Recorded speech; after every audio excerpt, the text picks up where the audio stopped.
Hi, welcome back in-game live game day here on the grid. Moving along, hour number 4 of our 4-hour extravaganza. NBA, NHL, college basketball, tennis tonight with the Australian Open Finals, and a little golf, a little smorgasbord. Who better to bring in than the man who knows it all, Mr. Cam Stewart.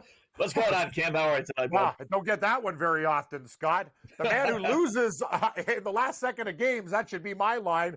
Bad beats. Larry Lemon, I'll tell you, I had a horse today at like 70-1. He was like leading. He finished 4th. All he had to do was come 3rd. Like, you know what I'm talking about, Scott? It's just that's the way it goes. I got a guy gagging in golf. Actually, he just might have hit a putt. I'm not sure if it was for par, but if it was for birdie, we're back in business with Novak. It's funny because Novak Djokovic screwed me. And now Novak, the golfer, is screwing me. Andrew. So, so any guy I meet Novak now, I need like a crucifix or a 4-leaf clover or something. Like, you got to stay away from me, bro. Like, it's bad luck. But anyway, Scott, we got picks. Joe knows puck time. Buffalo got it done today at +1.5. I was on the crack, and a lot of people like the Pittsburgh Penguins. Moving forward, a home dog for you. The St. Louis Blues are going to be in my repertoire tonight. I think it's a good spot for the Blues in their game. Dallas coming off that win, we're getting the Blues as a dog. Also, Tampa Bay was very lucky. I mean, really lucky to beat Chicago. I watched the game. Chicago got jobbed, actually. I will take the new and improved Detroit Red Wings at home. Have you seen the way they've been playing? They're another slight home pooch as well. So we're going to take St. Louis as a pooch, the Red Wings as a pooch, and I don't do this very often. You should probably cut my mic, and I work for a guy who works for the Leafs too, and he signs my paychecks for my other job. Ottawa Senators tonight. I like the Senators against the Leafs, Scott. Why? Because when they get together, it's like the big bully in the school beating up the little guy. And sometimes the little guy's coming packing today, and he might give the Leafs a nice left hook and knock them out. Ottawa always plays Toronto tough. Usually a high-scoring game as well, but I think the Senators are in a good spot. They're playing better. They're a little weird team, though, right, Joe? Like, sometimes they don't score goals and they beat good teams or whatever, but this is a team they get up for. So I think Ottawa at home, I will take them over the Leafs. That's my 3-pack in hockey. And Scott, you know one thing about SJ Sharkey, and Joe knows too. All they do is score goals and give up goals. So over in the late night affair with SJ Sharkey and Stanley C. Panther. Let's go. I love where you're going there. Any look at all with the Calgary Flames with Dustin Wolf in net versus the Minnesota Wild tonight? Kaprizov is back out on the ice. He played in that embarrassing loss versus Utah where the Wild got shut out in that last game. Do you lean either side in this one? The Wild should get it done, right? Marc-Andre Fleury in goal. Yep. I'm fading my Calgary Flames tonight. I'm with you, Joe. And if you don't want to lay the juice, you could put Minnesota in a parlay. But right now, in one of my books, it's only 45 cents, which is pretty reasonable. Like, you know what I mean? Sometimes you have to look at juice and just say, it's not a problem unless I win. And I know I do shows with a lot of people. They talk about 1 cent, 2 cents. You know what, Scott? Sometimes I'll pay for that extra half point in a teaser or whatever. I'll do things my way. Never tell anybody how to gamble. That's the first rule. Everybody's doing it now. I say, do what works for you. Have fun. You have to, and me, sometimes my Achilles heel is betting too many dogs and bad teams, but when they win, you win a lot of money. So you stick to the systems that you like, and that's where I'm going, Joe. I have a feeling Minnesota wins that game as well. And maybe, you know what, another game that I was looking at in hockey, I really think the Vancouver Canucks, despite like some weird play, Lankinen's going to be in net tonight, and they're another home dog against Washington. So give me all the home dogs in hockey tonight, 4 of them. Blues, Blues, what do we got? We got the Wings, Ottawa and Leafs are a pick'em, and the Canucks. If I can go 2-2 or better, we're going to be great tonight. Got the Islanders +190 at home. I was looking at that too. I was actually looking at the Islanders too, Scott. The Devils game. That's a pretty ugly dog, though, tonight, right? Yeah, it's a bad pooch. Yeah, but then again, Carolina just made that deal, and things go a little bit wonky sometimes after big trades. So the Islanders could be live. I might take them on the +1.5 in a parlay. But sorry, Scott, what were you saying? You just cut out there a little bit, buddy. That's right. Devils game opened up at 5.5 at Montreal, went to 6, then 6.5, and now I see it's back down to 5.5. What do you make of that? I would lean over in that game, but I'm more of a sides than a total guy. Listen, the Montreal Canadiens are playing great hockey right now, but this could be a bad matchup for them. New Jersey's very, very fast, and I think they'd want to get in there and get a win. But don't sleep on the Canadians. They're playing really good hockey right now, and our wins over total for the year is looking better and better all the time. Scott, I also got some, what else do I got? Football picks, whatever we're doing this weekend. I sent the boys a board. I'm not sure if it got done. I sent it around like 5 o'clock. Oh, Greg Frank? Frankly, you're on fire. Let's go. Cam's bets. We're going to take basically the Bills on the money line. Win the damn game, okay? Plus 1.5, plus 110. I also have a teaser. Scott, I don't care about 6.5, 7. On my book, Buffalo is a 2. I don't care. I want 9. I'd rather have 9 than 8.5 if something wonky happens. And Washington is 6.5. So you got Washington 13.5, Bills 9, 7-point teaser. I'll eat the juice. Can you guys throw it back up? I got some props for you. Eckler is going to be a guy that I'm really in love with. I got this line originally, guys, at 22.5. It's up to 24.5. Daniels, the quarterback, what's he going to do? Take off. Longest rush, over 13.5 yards. Dallas Goedert, his 3.5 is way juicy. I think he has 4 more catches, but I also like his receiving yards, over 40.5. Kincaid for the Bills. He could split with Knox, but that's a low number. 32.5 over there. And what was my last one? Oh, yeah. Kelsey, screw you. You can stay in the box and talk to your girlfriend. I'm going with Gray. Gray over 12.5 receiving yards. I don't care about you, Jason. I like Mr. Gray. Low number. Joe, I love those tight ends with low numbers. That's my jam. So give me Noah Gray. That's a really low number. I love that number on Noah Gray. I also love the number on Austin Eckler that you're getting there. We need a graphic where it just starts raining money, Cam, because that's what that board really looks like. And to me, out of the 2 games tomorrow, which dog, or so Buffalo or Washington, which one would you be more surprised at getting the win? I'd be surprised more if Washington got the win, but I'm betting them. 6.5, you can take that. I think they can play with them. You guys saw what Jalen Hurts looked like. The problem is, how are you going to stop Barkley? And they're going to basically bring all those guys that they have to stop Barkley. But the one thing that Washington has, as you guys know, a dangerous quarterback who can get first downs and keep the sticks moving. Daniels is an animal. You got to get Philly out of their rhythm.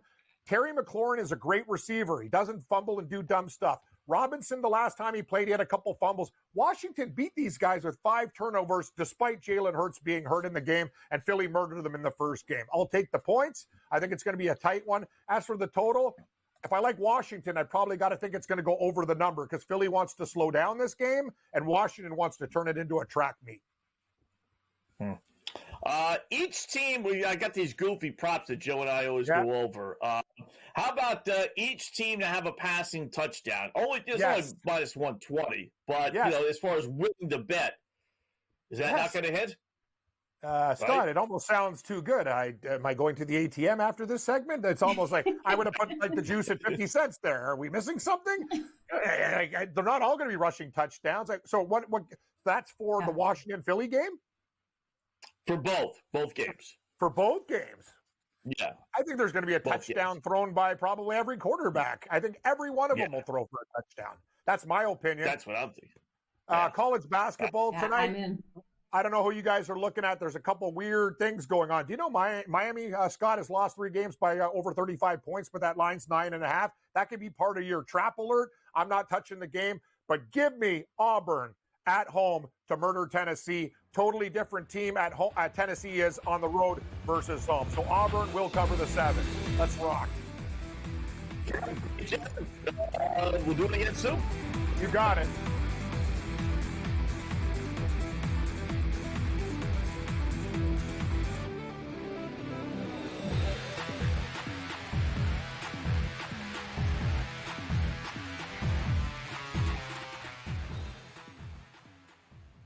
So my team didn't win this weekend, but I still did with this app that's taking over the game. Sports Millions Pick'em lets you make quick and easy predictions. Pick your favorite players, go higher or lower, and you can still win big even if your team loses. Plus, the multiplier is insane. With just a few picks, you can win big money. So get on it. They've got a welcome bonus to help you start off your winning streak.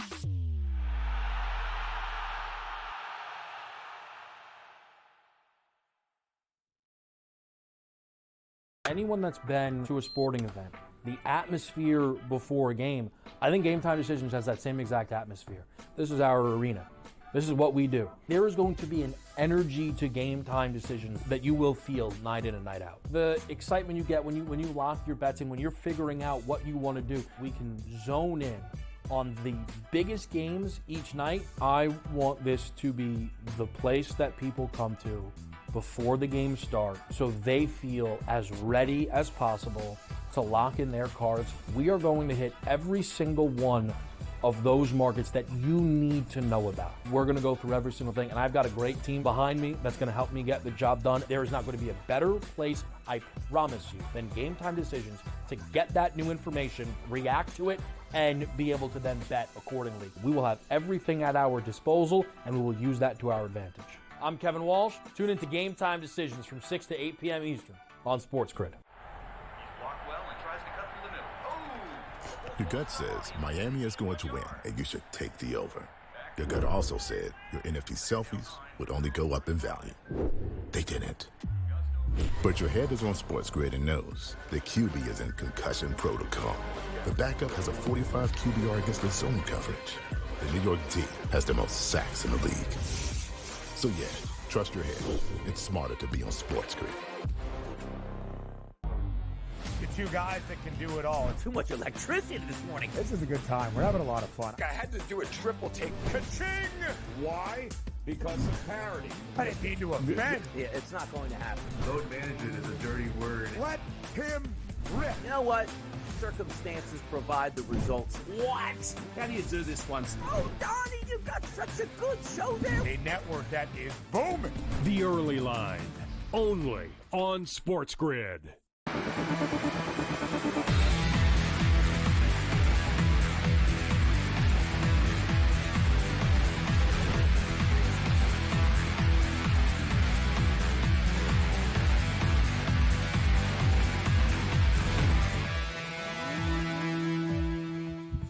Welcome back in Game Live, Game Day here on the Grid. Thanks to Cam Stewart joining us as we talk to him all the time during the week. Get some winners from him and just about everything as he covers it all. So back to the board we go. Joe, Scott, Wetzel, Joe Ben, hour number 4. So starting the NBA where the Celtics lead 72-61. They have begun the third quarter in Dallas. About 7 minutes left. Celtics 8.5-point monster road favorites up to 13.5 now. Over-under is up to 220.5, which is a little bit higher than what it was before, but still lower than the 226 or so it was to start the game. So that's there. Miami and Brooklyn. I don't even know, is Jimmy Butler even playing in this game?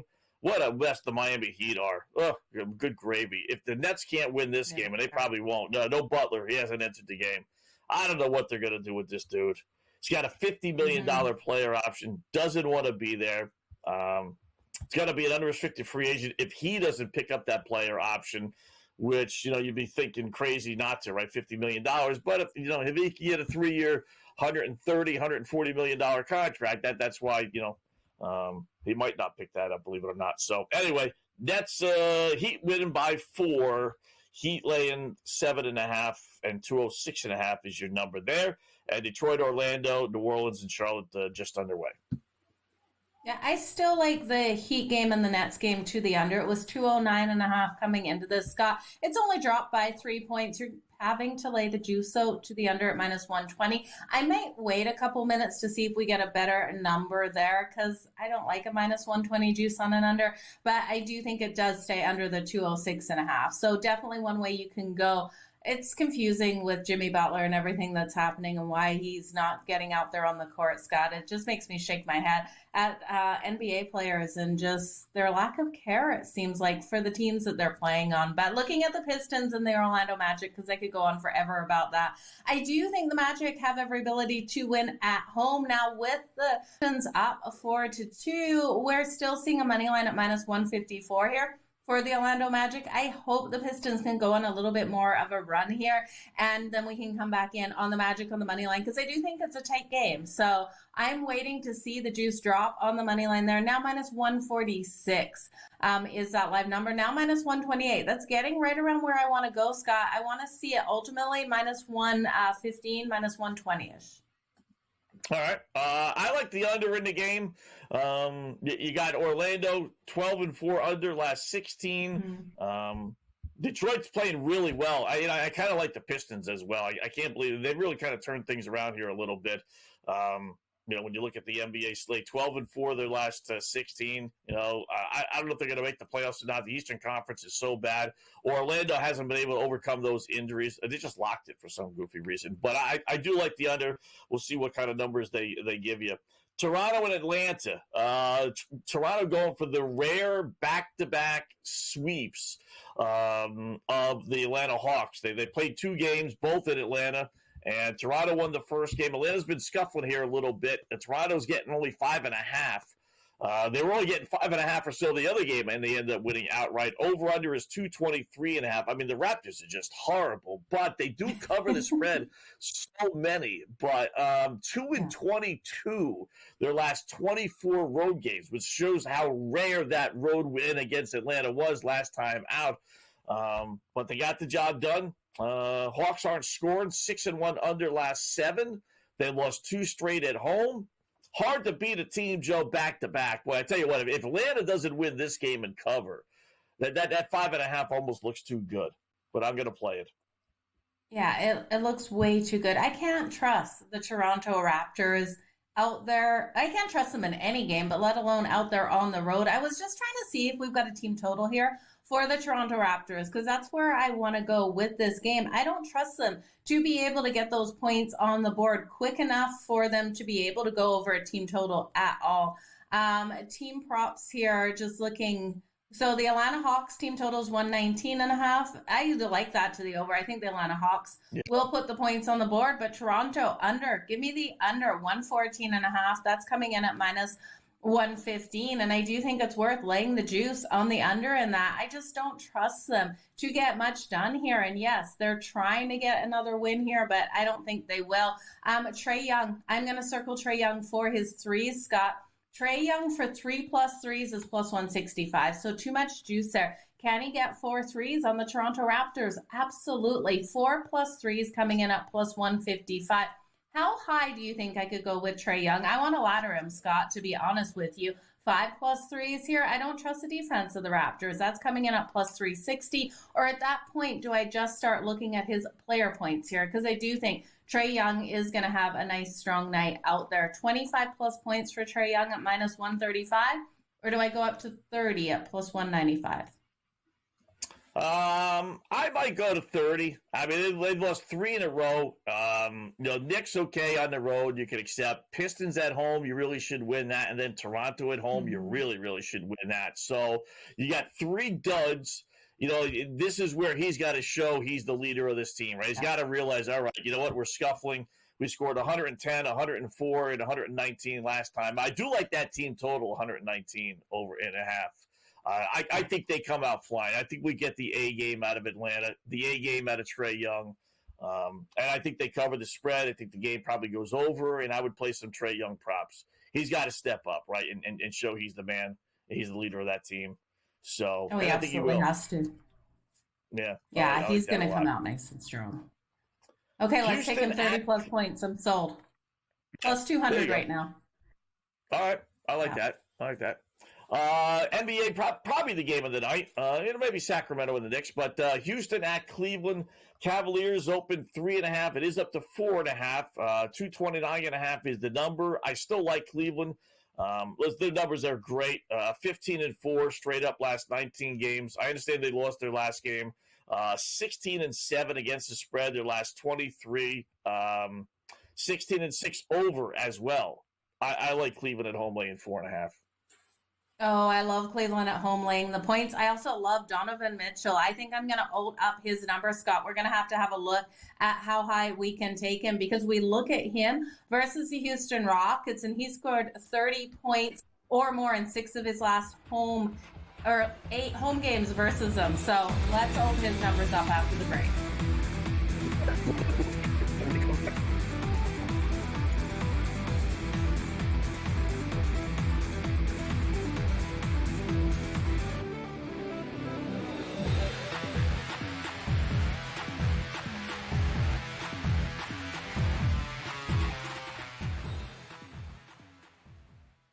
Saturday, January 25th is a huge day at Gulfstream Park. It is Pegasus Cup Day. We're going to have a preview show. First Bet presents the DRF handicapping show for Pegasus World Cup. Alexa, tell us more. Yep, Friday, January 24th. Make sure to tune in on SportsGrid TV from 2 to 3 p.m. to see the show. If you miss it then, don't worry. It airs again on Saturday at 11 a.m. We're going to talk about all the major contenders in the Pegasus Cup. Special guests Bailey Armour, Samantha Perry, and Randy Moss will join us. Don't miss it. He did nothing for 5 weeks. So he's becoming his brother. So I don't want to hear about how great TJ Watt is with his 0 playoff wins. And he's the first guy to admit it. He comes right out and says, I've never won a playoff game. I don't matter. All right, at least we all know who the best player on the team is. It's George Pickens. If you don't believe that, well, then screw you, too. Pharrell, Coast to Coast. Only on SportsGrid. We'll see if they get McCain back. Kelly Oubre, Yabusele's been good. Caleb Martin's a defensive specialist. Andre Drummond can still give you, almost a double-double at any point. I can't go south on this team. And now you're giving it to me at 2-1 to make the playoffs? To be in the Final 8? Folks, give me the Philadelphia 76ers to make the playoffs at plus 210. Betting above the rim. Only on SportsGrid. We all know MVPs don't win the Super Bowl. It's not about MVPs, man. The only MVP, fine. Win the MVP in the Super Bowl. Nobody cares about the MVP in the regular season besides people that bet on it, the actual player themselves, and their agent that's getting a cut of the bonus money. Other than that, who cares? What do you care who wins the MVP? Like I said, unless you bet on it. Right? If you bet on it, fine. Then I guess you care. Sports Rage tonight. Only on SportsGrid.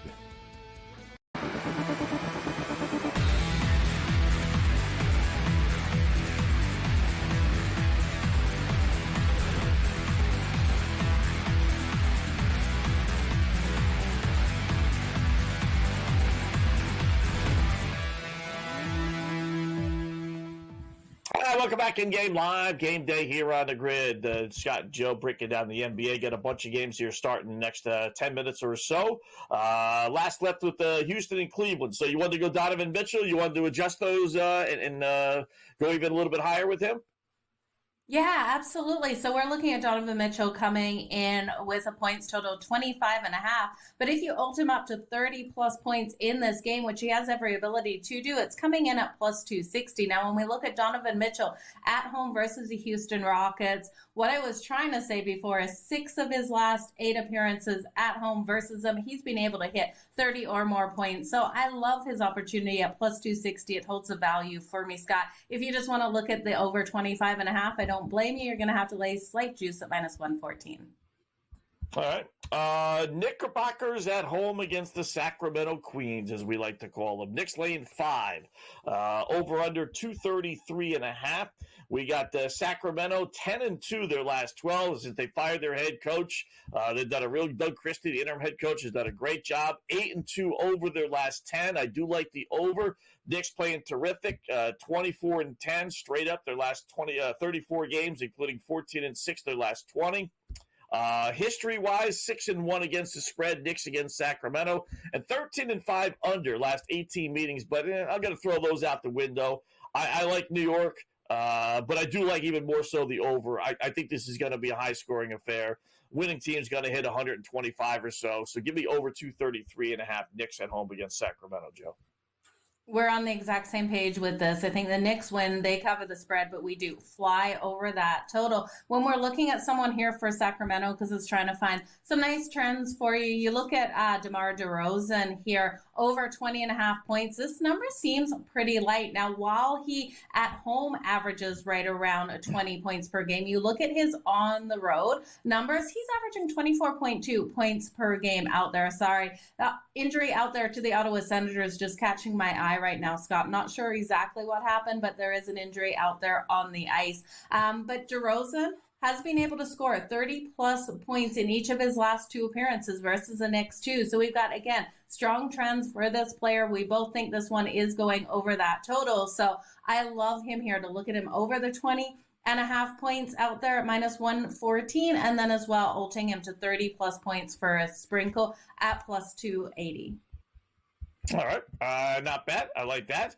And then really that's it. Then we can take a peek if we need to a little bit later on. The other games start at 8 o'clock or so, but those are all the games that start within the next 10 to 15 minutes. Games that are already underway that we started the segment with. Let's kind of go back and just double check and see how things are going. Celtics lead Dallas 93-72, late third quarter. Up 21. I wasn't counting on this. Let me go to the box score. We needed one more three-pointer from Porzingis. He had one to start the game, but first minute or two in. At 2 at halftime. His over-under was 2.5. Right now he has 2 still. This was... It wasn't really a concern for this game. I didn't think Boston would blow Dallas out. If they're playing Washington, I get it, but maybe this is why. He's only played 18 minutes, too. All the other starters have played at least 24. The boys in Vegas are shrewd. Nothing gets by them. They must have known he wasn't going to be playing that many minutes tonight. So, all right. 2.5 plus 150 or so. That stink. Come on, we need Dallas to make a run here. Close out this, get it to like 15 or so.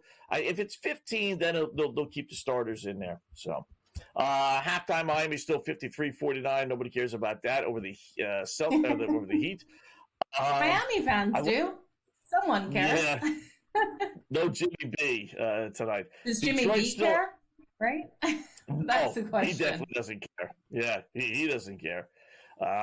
Something must be going on in the Orlando game. It's still 8-5, 6.5 minutes in. Yeah. New Orleans and Charlotte start at the same time. They only have 3.5 minutes left. So that's kind of weird. 198.5. I like the under. I still like it even at minus 198.5.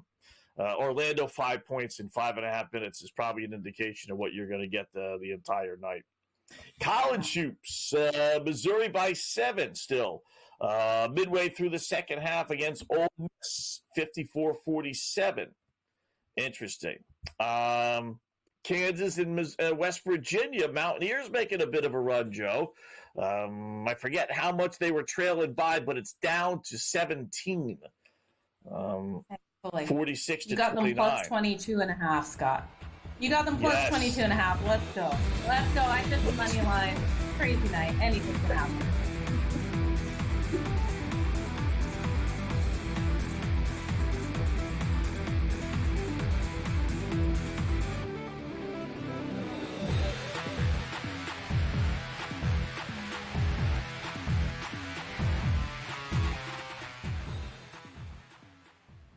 Saturday, January 25th is a huge day at Gulfstream Park. It is Pegasus Cup Day. We're going to have a preview show. First Bet presents the DRF handicapping show for Pegasus World Cup. Alexa, tell us more. Yep, Friday, January 24th. Make sure to tune in on SportsGrid TV from 2 to 3 p.m. to see the show. If you miss it then, don't worry. It airs again on Saturday at 11 a.m. We're going to talk about all the major contenders in the Pegasus Cup. Special guests Bailey Armour, Samantha Perry, and Randy Moss will join us. Don't miss it. He did nothing for 5 weeks. So he is becoming his brother. So I don't want to hear about how great TJ Watt is with his 0 playoff wins. And he's the first guy to admit it. He comes right out and says, I've never won a playoff game. I don't matter. All right, at least we all know who the best player on the team is. It's George Pickens. If you don't believe that, well, then screw you too. Pharrell, Coast to Coast. Only on SportsGrid. We'll see if they get McCain back. Kelly Oubre, Yabusele's been good. Caleb Martin's a defensive specialist. Andre Drummond can still give you, almost a double-double at any point. I can't go south on this team. And now you're giving it to me at 2-1 to make the playoffs? To be in the Final 8? Folks, give me the Philadelphia 76ers to make the playoffs at plus 210. Betting above the rim. Only on SportsGrid. We all know MVPs don't win the Super Bowl. It's not about MVPs, man. The only MVP, fine. Win the MVP of the Super Bowl. Nobody cares about the MVP of the regular season besides people that bet on it, the actual player themselves, and their agent that's getting a cut of the bonus money. Other than that, who cares? What do you care who wins the MVP? Like I said, unless you bet on it. Right? If you bet on it, fine. Then I guess you care. Sports Rage tonight. Only on SportsGrid.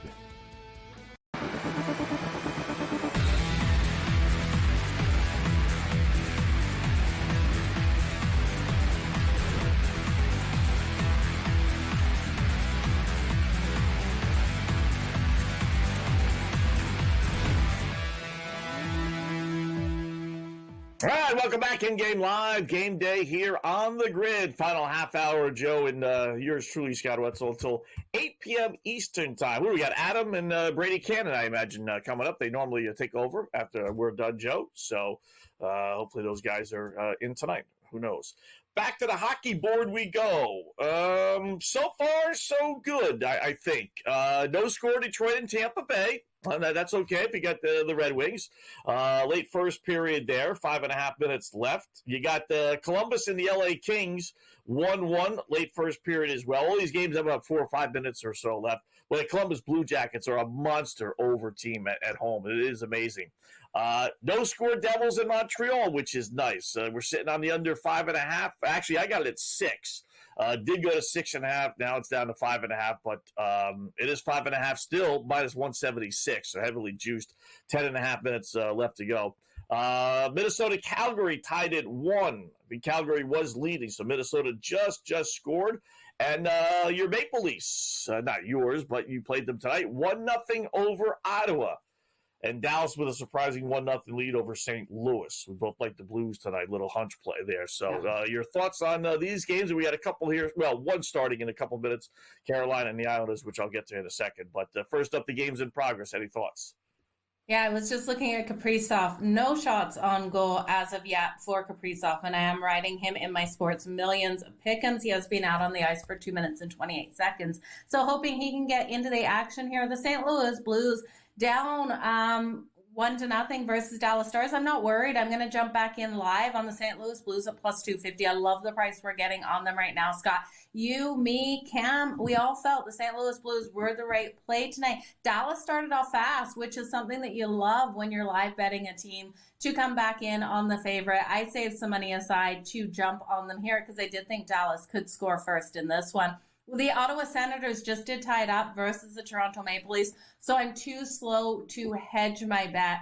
I just kept sitting here and going, I grabbed the Leafs, felt like the books were begging me, and I couldn't not take it for the price. But then when we were getting the Ottawa Senators at like plus 190, I wanted to jump in. It's just too late. They've tied this game 1-1 apiece right now. Shocked to see the Calgary Flames have tied it up. And I do think the Ottawa Senators, unless... Yeah, no, that was the first goal. I was like, my TV's behind the books. I thought they'd already scored that first goal on the TV, so that was the second goal, but it's not. It's 1-1 apiece in that game, so beautiful goal out there. I'm not sure exactly who it was. It might have been Brady Tkachuk. Dallas just scored again. 2-0 over St. Louis. Plus 450. Come on, Scott, I'm jumping.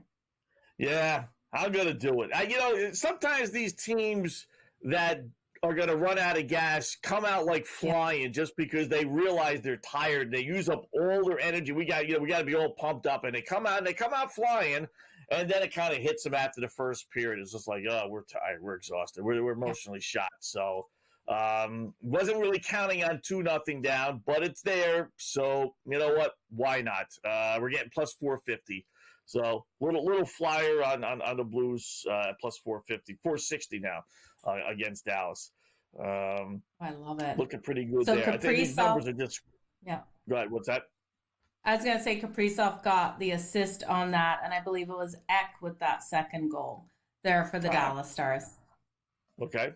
So, nice Carolina and the New York Islanders, the new Carolina Hurricanes. I don't know if the new guys they acquired in the trade, Rantanen, will be there among the others, but laying 230 against the Islanders, over under 5.5. They have owned this series against New York, as you would suspect they would, because they've been good, and the Islanders generally have not been. 12-3 at New York, no less. So they win on the island here. Islanders 9-2 under last 11. Numbers 5.5. They're playing good hockey. 6-2 last 8. Carolina 6-2 its last 8. Only 4-10 their last 14 road games. I have noticed that. I've been playing against them on the road. I think they did win their last game though, but not great on the road. Big number to lay. I'm not going to allow. I would take a flyer on the Islanders at home plus 190 or so, 188.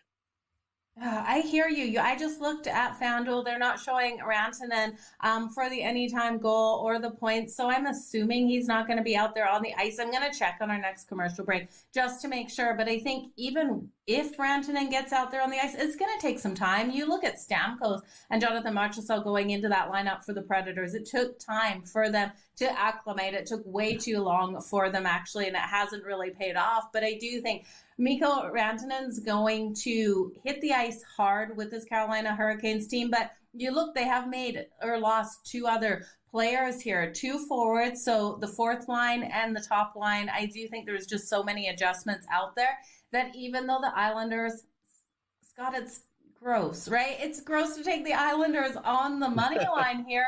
I think the puck line makes sense as well, but it comes down to their special teams. If they take those penalties tonight, which they're normally not a really hugely penalized team, Carolina will score. Sebastian Aho and Svechnikov are coming out so strong. This team has to be pumped. They got Mikko Rantanen. So they're going to be an excited team. I just think the values on the Isles here, although Hogberg is in net, and that's not a pretty sight. Yeah. Over, Scott. Can we get the over?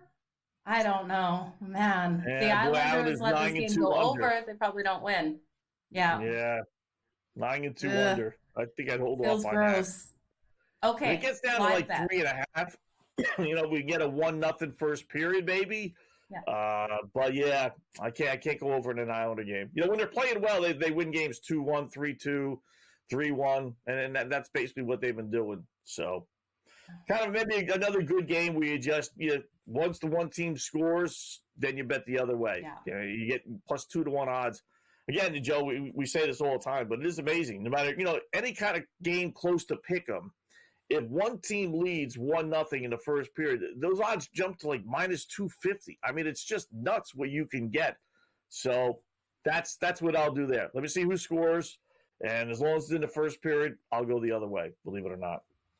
I think it's a really solid way to go, especially if we see the Isles go up in that first period and coming back in on better value, or if we see the Canes go up first period. I'll take the plus 1.5. That's where I'll feel comfortable biting on the New York Islanders, because plus 1.5 at that point will be so much better value than it is right now, Scott. And I could see it keeping tight, but the last time Carolina beat the Isles, they shut them out. 4-0 game. I wish it was Sorokin. Why isn't Sorokin in goal tonight? I just don't understand. If it was Sorokin, I'd be all over it. Yeah, it's amazing.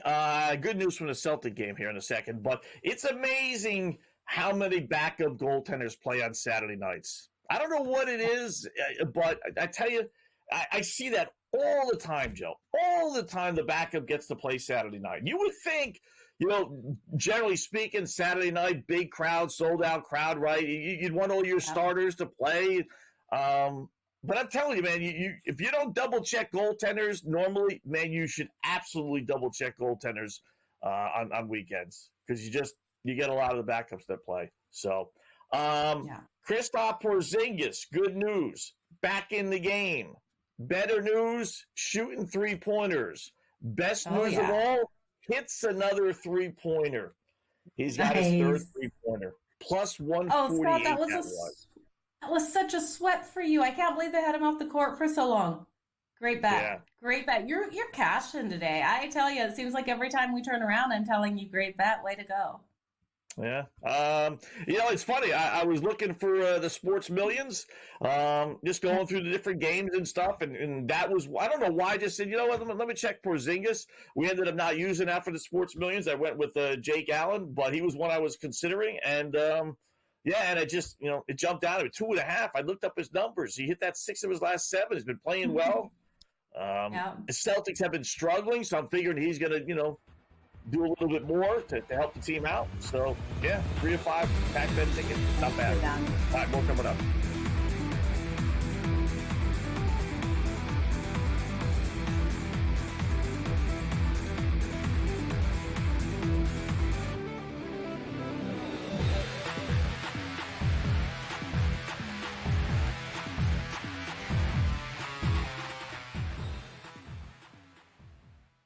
Saturday, January 25th is a huge day at Gulfstream Park. It is Pegasus Cup Day. We're going to have a preview show. First Bet presents the DRF handicapping show for Pegasus World Cup. Alexa, tell us more.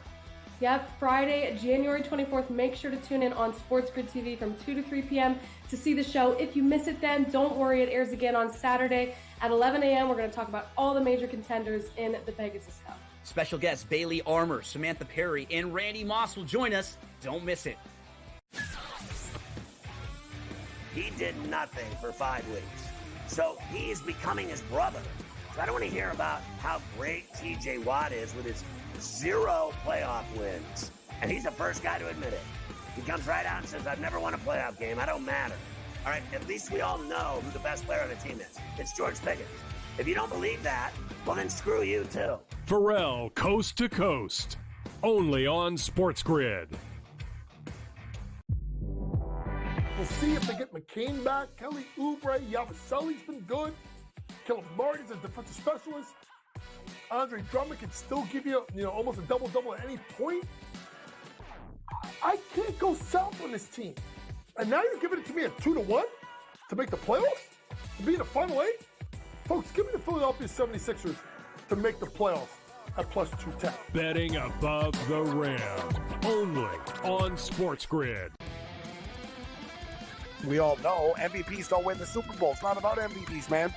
The only MVP, fine. Win the MVP in the Super Bowl. Nobody cares about the MVP in the regular season besides people that bet on it, the actual player themselves, and their agent that's getting a cut of the bonus money. Other than that, who cares? What do you care who wins the MVP? Like I said, unless you bet on it. Right? If you bet on it, fine. Then I guess you care. Sports Rage tonight, only on SportsGrid.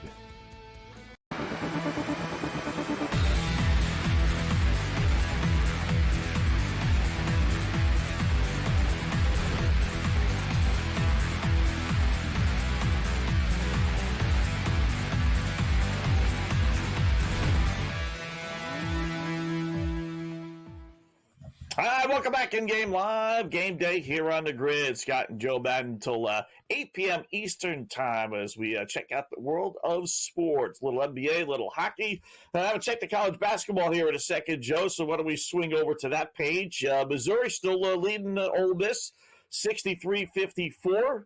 Laying 9.5. I don't know if I would necessarily do that. Over under 148.5. So battle of 2 ranked teams, 2 SEC teams, and it may turn into a blowout. At least it's competitive.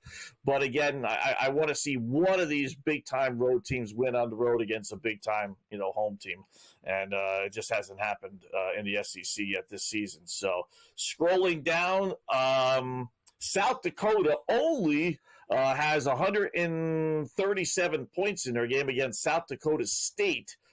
I say that just because South Dakota is the number 1 over team. We were playing them this week against North Dakota State, and the game had about 200 points.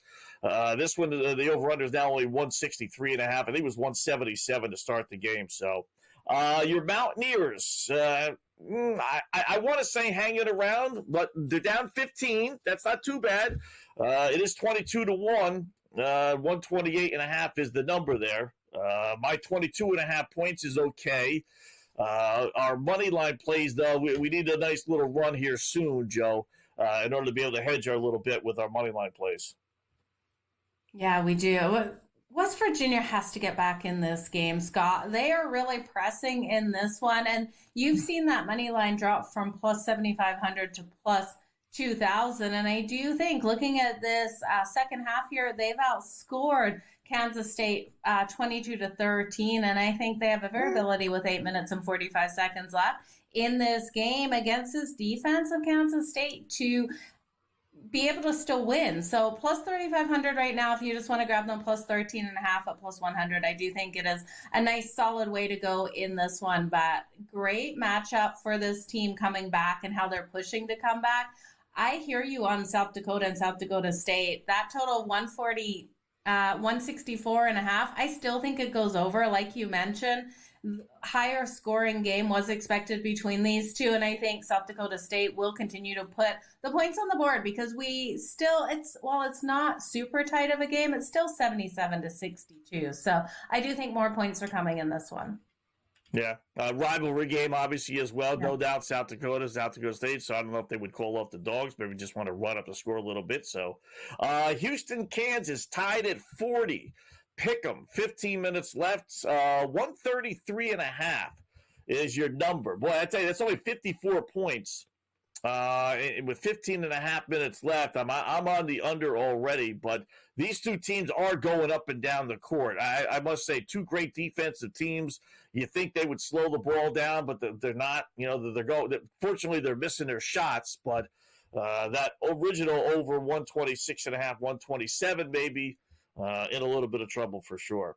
Notre Dame blowing out Virginia 51-31, early second half. 130.5 there. Florida State and Stanford. Stanford leads 24-18 over the Seminoles. What was the one other one I wanted to bring up here? Where is it? Old Dominion. Old Dominion crushing Coastal Carolina. Yeah, is that who you have circled? Who do you have circled, Scott? I don't know. One of these dopey teams. Connecticut and Xavier tip off top of the hour. You're right. Yeah. Xavier's actually favored over UConn. Xavier's what, 8-9, and they're favored over a ranked team. Another one of those unranked teams versus ranked teams. I can't pull the trigger though on Xavier. Same thing, but it's tough to bet against the better teams.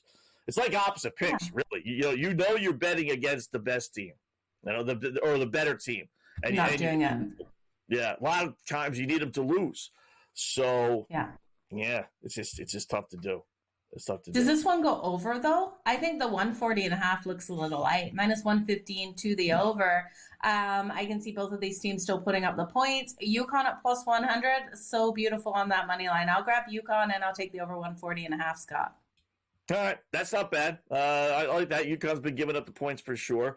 Love playing over in Gonzaga games. 161.5 against Portland. It's a big number, but Portland 5-1. What do I got? 5-1 over last 6 at home. Let me double check on that before you pencil that in. I saw that somewhere. I don't have it in front of me here, but I love playing over in Gonzaga. They're a strong over team. So I like that. And then I like the under in St. Mary's. They're a strong under team, both out of the WCC. They're playing at Washington State tonight. So that is 142.5. Was 141.5. It's up to 142.5. St. Mary's laying 5.5. So I like the under on that one, and then the over on the Gonzaga one, Joe.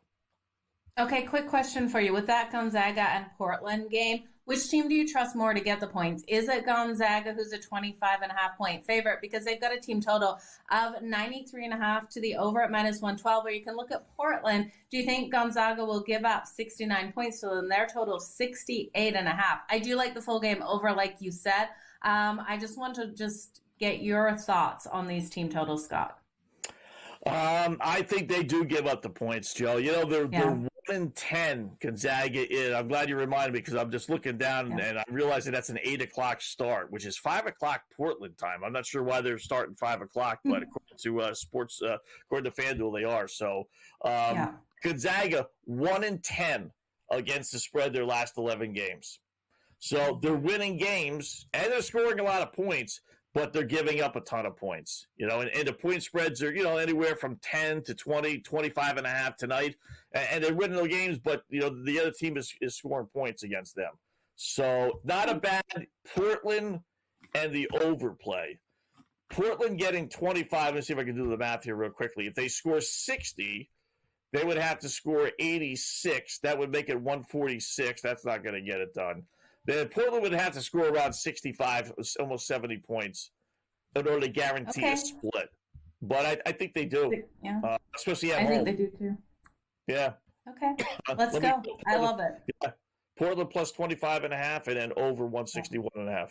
Portland and Gonzaga. And then, like I said, you hope Portland scores 70 points. I think they do. That's the case. Guarantees yourself at least a split. Any kind of luck, you get yourself a double winner. Like that's been the case with Gonzaga. What's the point of this?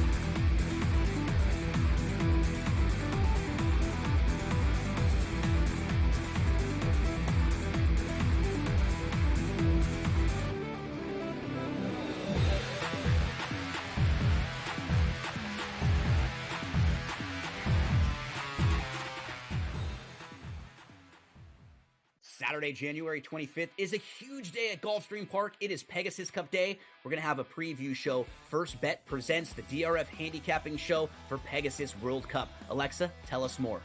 Yep, Friday, January 24th. Make sure to tune in on SportsGrid TV from 2 to 3 p.m. to see the show. If you miss it then, don't worry. It airs again on Saturday at 11 a.m. We're going to talk about all the major contenders in the Pegasus Cup. Special guests Bailey Armour, Samantha Perry, and Randy Moss will join us. Don't miss it. He did nothing for 5 weeks. So he's becoming his brother. So I don't want to hear about how great TJ Watt is with his 0 playoff wins. And he's the first guy to admit it. He comes right out and says, I've never won a playoff game. I don't matter. All right, at least we all know who the best player on the team is. It's George Pickens. If you don't believe that, well, then screw you, too. Pharrell, Coast to Coast, only on SportsGrid. We'll see if they get McCain back. Kelly Oubre, Yabusele's been good. Caleb Martin's a defensive specialist.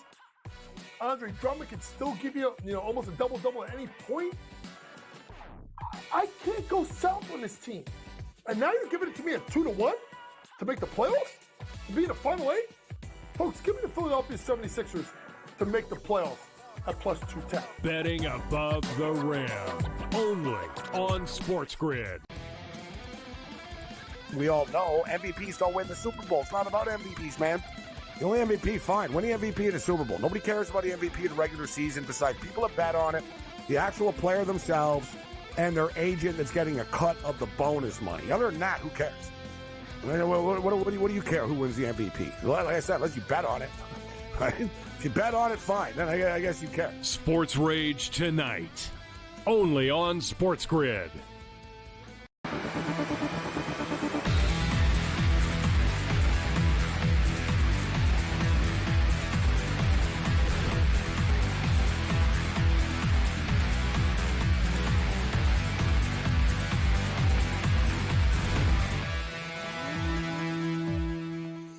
All right, welcome back in Game Live, Game Day here on the Grid. Scott and Joe wrapping up shop. We got Adam and Brady coming up next over the next, I think it's 3 hours or so. They get the short shift. So one last check of the board here, Joe, and some final thoughts on tomorrow's football games.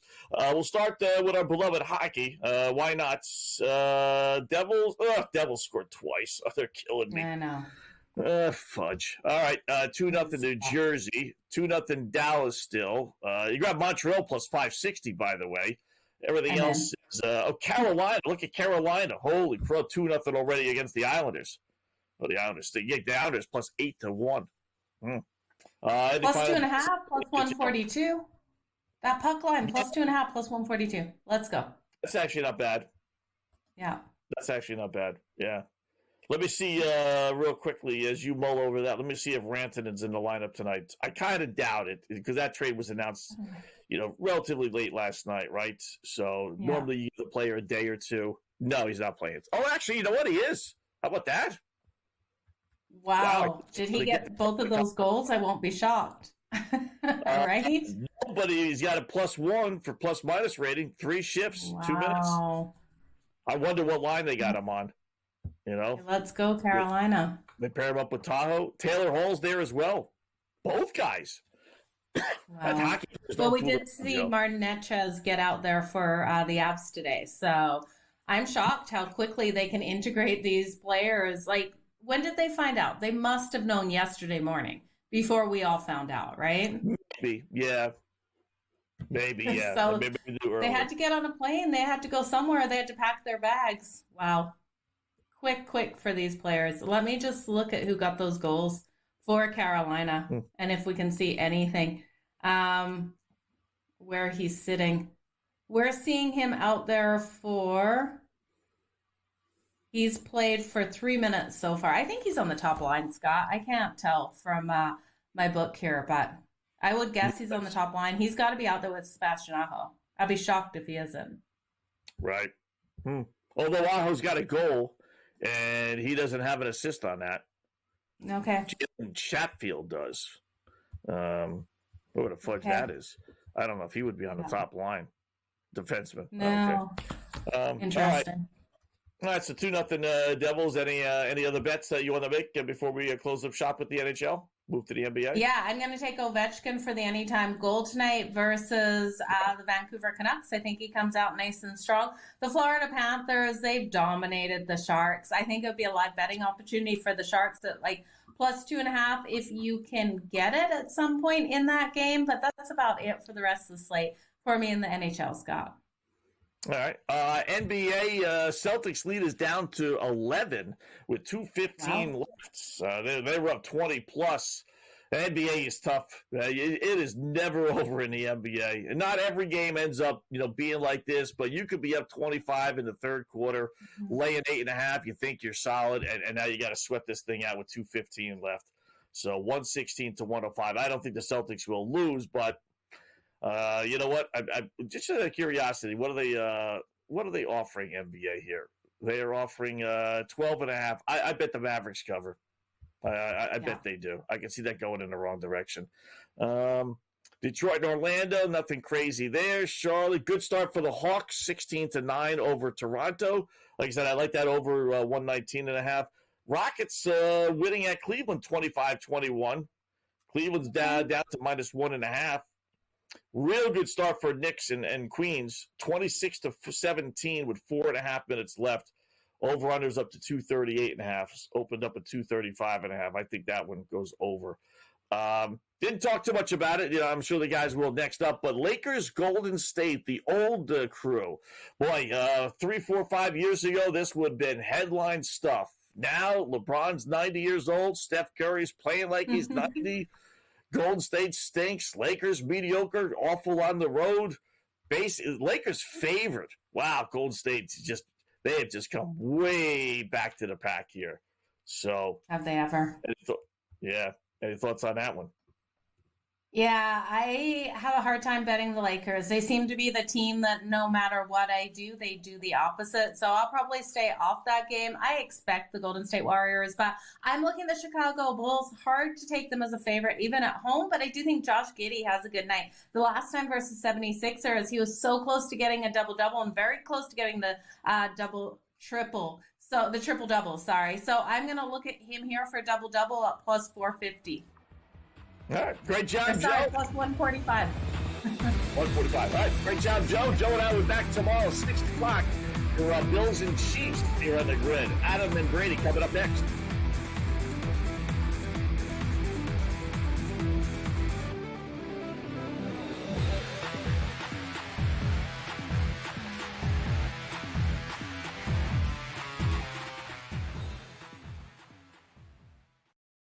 Kansas City Chiefs aim for an unprecedented third straight Super Bowl, but the Texans are ready to end the dynasty.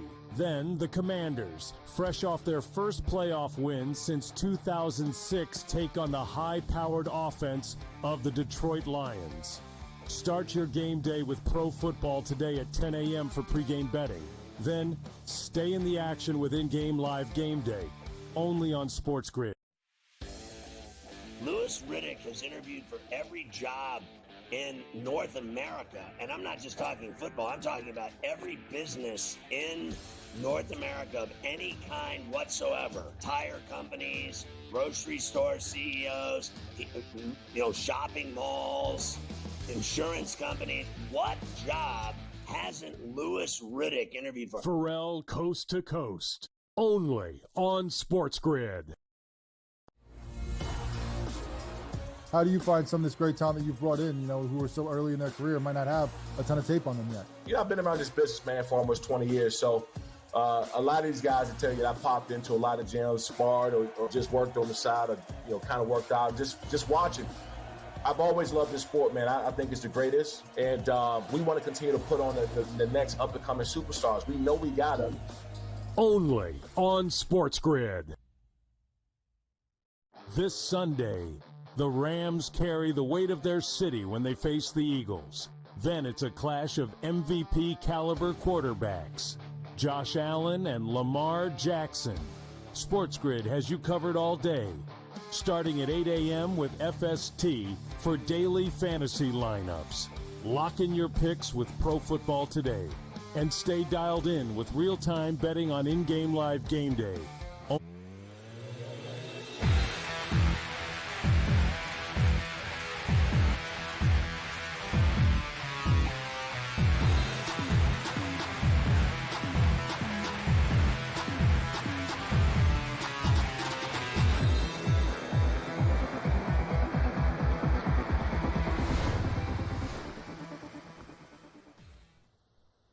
Well, for better or worse, you found us again. In-game live pro football game day here on your Saturday night or maybe afternoon. Really, it depends on where you're watching us. Maybe another time early. Who knows? Maybe you're all the way across the world. You got us in the more. I don't know. Whatever. We're worldwide. We're on the internet with Brady Cannon. I am Adam Kaufman. Of course, SportsGrid TV, SportsGrid Radio, and right here, the SportsGrid, the master class that is all that we have to offer over the next 4 hours.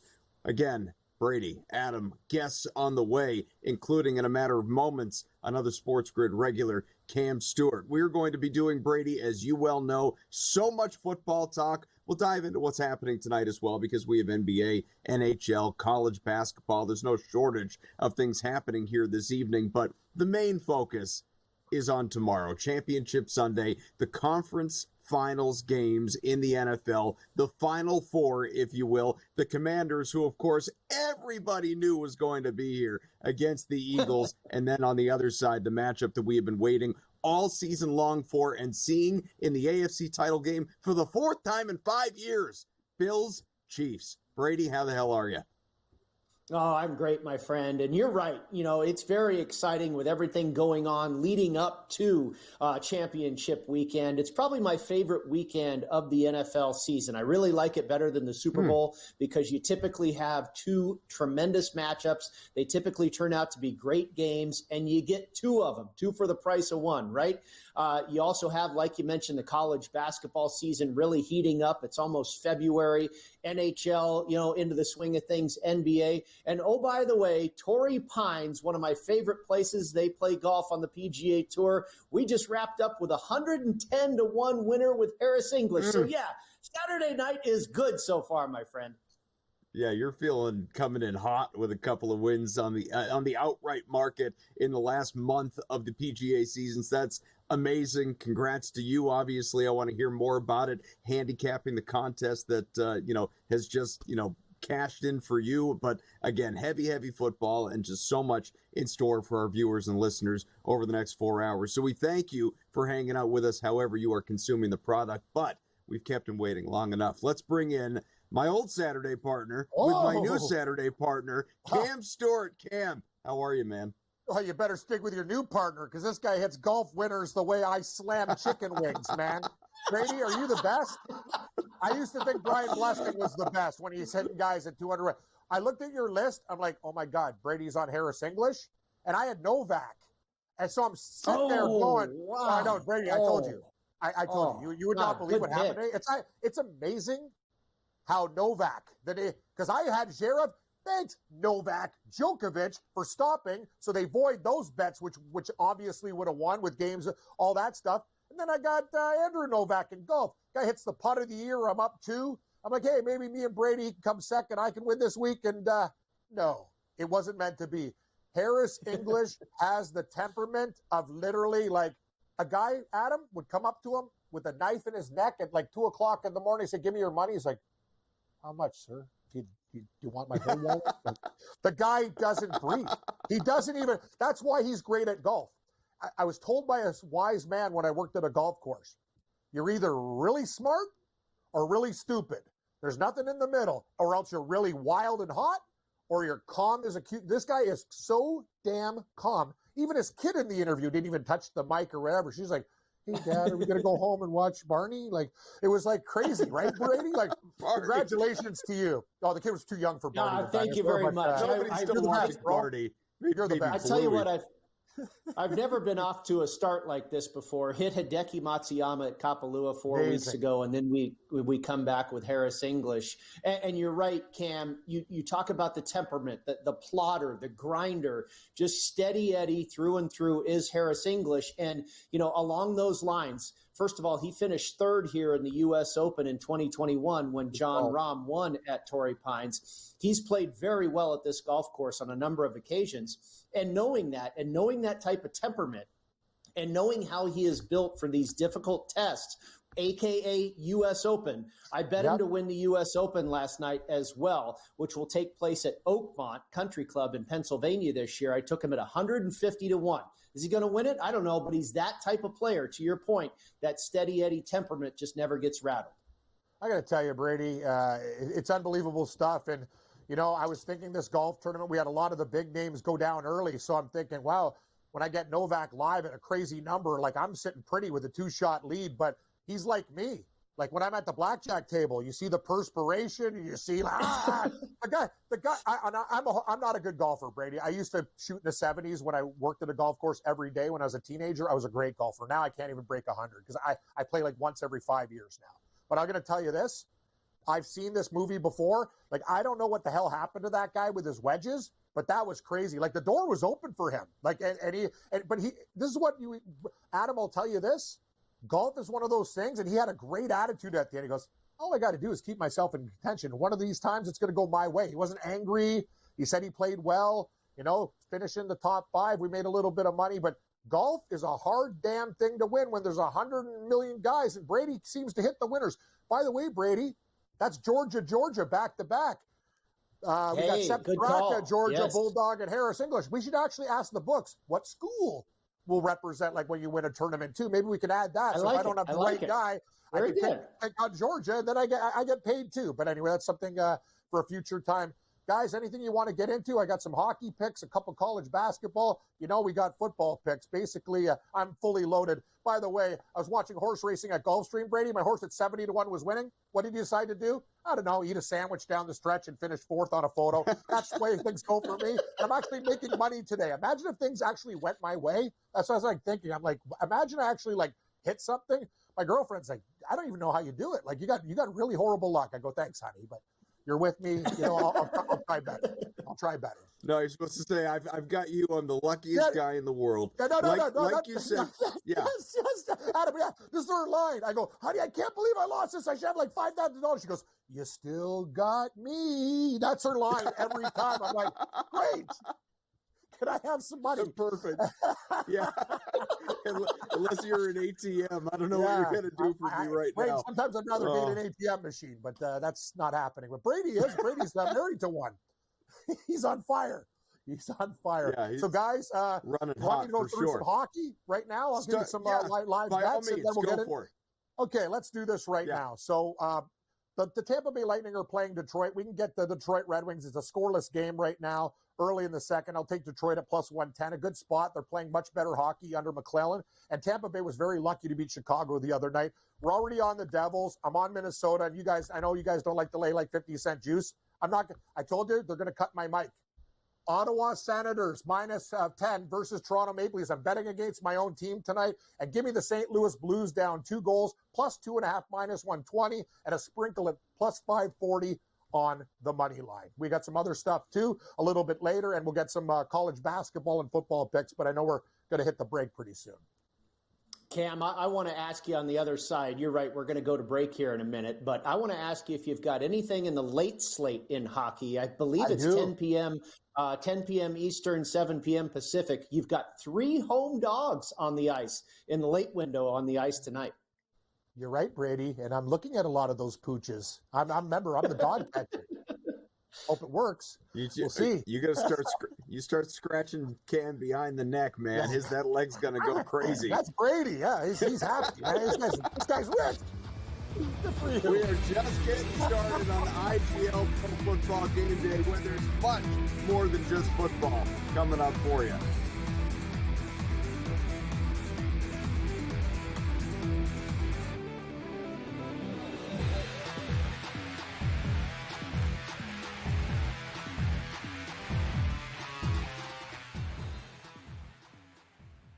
So my team didn't win this weekend, but I still did with this app that's taking over the game. Sports Millions Pick'em lets you make quick and easy predictions. Pick your favorite players, go higher or lower, and you can still win big even if your team loses. Plus, the multiplier is insane. With just a few picks, you can win big money. So get on it. They've got a welcome bonus to help you start off your winning streak.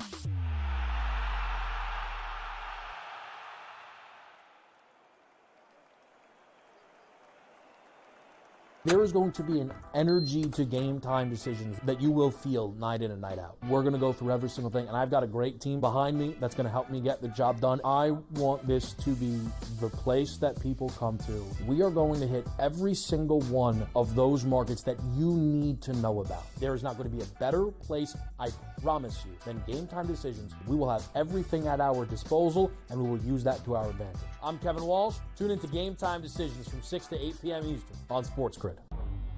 The two guys that can do it all. Too much electricity this morning. This is a good time. We're having a lot of fun. I had to do a triple take. Ka-ching!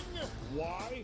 Because of parity. I didn't mean to offend. Yeah, it's not going to happen. Load management is a dirty word. Let him rip. You know what? Circumstances provide the results. What? How do you do this one? Oh, Donnie, you got such a good show there. A network that is booming. The Early Line, only on SportsGrid. Your gut says Miami is going to win, and you should take the over. Your gut also said your NFT selfies would only go up in value. They didn't. But your head is on SportsGrid and knows the QB is in concussion protocol. The backup has a 45 QBR against the zone coverage. The New York D has the most sacks in the league. So yeah, trust your head. It's smarter to be on SportsGrid.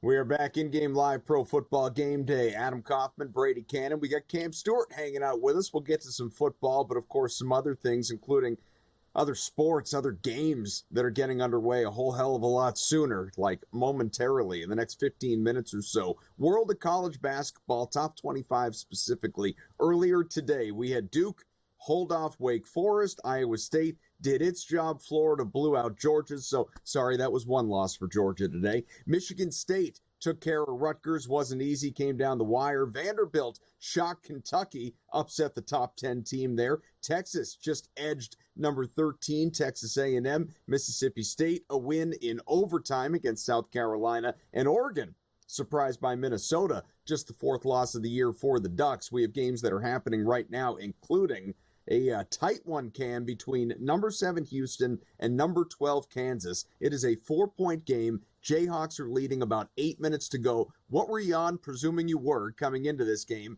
and what do you think of it right now? I had so many things going on with the golf, with matchups and horse racing and hockey and ever. I should have been on this game, but right now I'm looking at it. It's only a 4-point lead with under 8 to go. I'd give Houston a shot. What are they, a plus 160 on the money line? I think they can get there. I know it's very hard to win in Kansas, but they're only they're within 4. The spread's 2.5. You're like, meh, like, you know what I mean? You'd probably rather just take the money line if they come back and win outright. Plus 160 is a good number to me on my FanDuel account. So that's what I'd look at, Adam. Also, crazy stuff. I'm going to get your guys' opinion with Miami. This team is absolutely tapped out. They're horrible. Larinaga quit. But you know what? Okay, then I pose a question because Brady knows one thing. I always like smell out like a rat. Like I'm a private investigator, and I'm like, okay, so this line's 9. These guys have lost the last 3 games by 35 plus. They're playing at Cal. You could have laid a 14.5 and people would still bet Cal. I find it very odd that they post that number and everyone's going to be on Cal. I'm not betting Miami because they're a train wreck. But this is a stay-away game for me. Guys, we'll see the results of this. Something smells in that game. And you know me, Adam. Sometimes I overthink things, but the books don't give away money. And they're laying a really limp line in that game. I'd be very careful. I think it's you're weird, spot on, and I agree Cam. with that. I thought the same thing. Yeah, I'm sorry, Adam. I'll finish here real quick. No. I was doing, the preparation on these college basketball games. This one coming up in about 15 minutes. I thought the game the other night was interesting. Florida State visiting Cal. Cal plays no defense. They can score the basketball, but they are atrocious on defense. And we know the story with Miami. But you're right. It feels like the word is out. Everybody across the country knows that Miami has hit rock bottom. I think it's a time to be on the Canes here. Cal is not a very good team and should not be laying, double digits to anybody. I'd probably be on the Hurricanes as well, Cam. Guys, the line has gone down on my book. I'm looking at FanDuel Live. It's 8.5. 8.5. Yeah, so you're telling me the world's on Cal and it's going down. You know what? I have to make a statement. And if I'm wrong, I'm wrong. I want to take the points with Miami in this game. The other game that's coming up, guys, number 1, Auburn again. You know the way I think, Adam. Yeah. I think outside the box and I take dogs. Auburn, number 1 versus Tennessee. I get it. Yeah, you got it. And Auburn laying 6.5. This is the thing. Tennessee's a very good team, but let's talk about things. On the road, they got smoked by Florida. They lost that game by 30 points. They barely beat Texas. Totally different team from home to road. I know it's a lot of points. I will lay 6.5 with Auburn in that game. Or you just put them in you could money line parlay it with something else you like and try to get it to plus money. But I'll tell you, I think Auburn gets it done tonight in that game. I don't know how you guys feel about that game. I'm in line with you again, Cam. Go ahead, Adam. Yeah, well, just with Miami, Cal, it's funny. I go back to I was on Game Time Decisions the other day with Ranieri hosting, and of course, he's much closer geographically to that situation there in Miami than I am, than the two of you are. And just listening to him, this was ahead of the Stanford game. And at that point in time, Stanford's laying 10.5. I was already invested in it just on my own research. But then I'm listening to Ranieri going, it is a poop show. The number could not possibly be big enough. And so I'm like, all right, pull my best Cam Stewart and hammer, keep putting some more on it because, and obviously it goes the way it goes. And, like you said, 35+ point win there for the Cardinal. And I had this one circled like, all right, next time out, who's facing Miami? So I got this number at 5.5 at open. Obviously at 8.5, 9, it's a little bit different a situation. So I don't want to go to personally Miami when I am already, I feel like, ahead of the number and in a pretty good spot with Cal. But also, I go back to just listening to Ranieri saying what a dumpster fire it is. And again, it just resonates in my head of like the number can't be big enough. I don't think we get a close one in that game here tonight. I really don't. It's shocking, though. You're telling me that this line actually, so it opens, it gets all the way up to 9.5, 10, and now it's coming back to 8.5? Right. That's buyer beware. Brady knows me. Like, but that's couldn't that just be beware. enough people thinking the way you think? No, it's moved too much though, Adam. The whole country is, jumping on the ship of. It's not the Cal ship. It's the anti-Miami ship, and you got a great number. You've got a good position. But when this thing's all the way to 9, 9.5, 10, it's like, okay, man, the word is out that Miami's a dumpster fire, and it's time to go the other way. We see that in all sports, and a line move like this is, I think, a real red flag. Cam, I'm with you on Auburn. It's great offense versus great defense, but I think overall Auburn is a much stronger team, and I think they can pull away here and win this one by margin. Great rebounding team. I think they may be actually the best team in the country. I think they're better than Duke. And Tennessee is a solid club, no doubt about it. But I think Auburn gets this one. The other good contest, Oklahoma at Arkansas. Arkansas, a small favorite. They come off of a kind of tiring effort over Georgia the other night where they were just able to hang on and get a win. I think Oklahoma, both of these teams have been lousy in conference. Oklahoma just 1-4. Arkansas 1-5. That win the other night against Georgia was their first win in conference. I'd probably want to take the points here, Cam. Brady, we're reading each other's mail, except I didn't bet on Harris English, and I want to put my because I agree with everything you're saying. Oklahoma will not lose 3 straight road games. That number's light for a reason, too. They're going to go in there. I like the points, sprinkle on the money line. Give me Boomer Sooner, and in the late game, BYU favored against a ranked team. We know that theory. I think BYU wins. I'm going to find a parlay with those guys to beat Cincinnati. Let's rock. We promise football. We'll do it when we get back with Cam.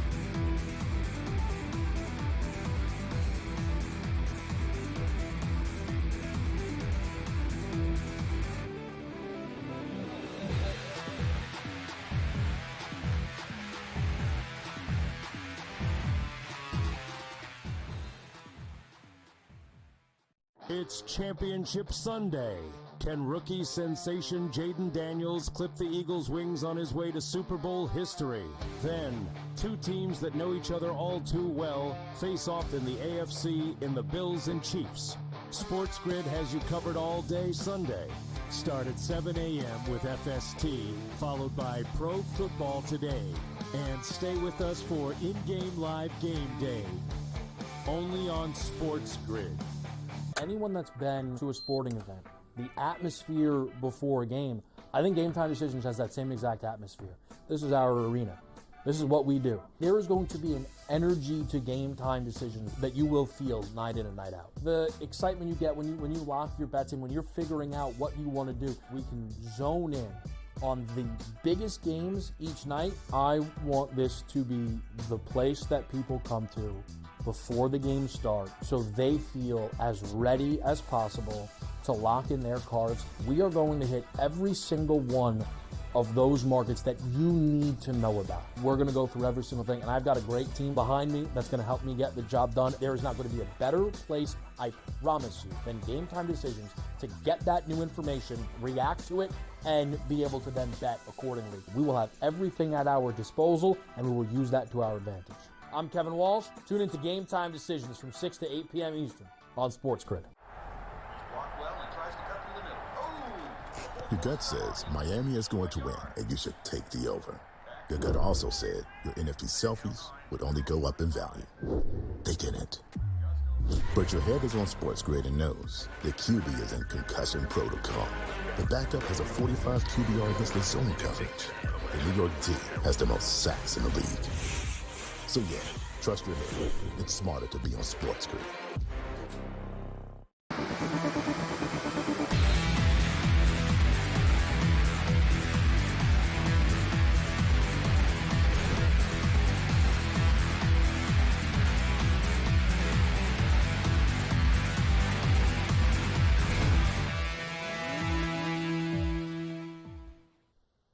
In-game live pro football game day. Let's stay true to the name and bring in some football. We got two pretty big games coming up tomorrow. And as you know, of course, whoever wins each side, NFC, AFC, Super Bowl, we'll talk about it. And heaven forbid, and I say this on behalf of the country and not these two fan bases, heaven forbid it be Kansas City and Philadelphia. We don't need that. We don't need it. And you know, I'm going to the horse track and betting horses all day. That's I'm what not I'm going to saying. go to a And Super you know Bowl what? party. I'm done.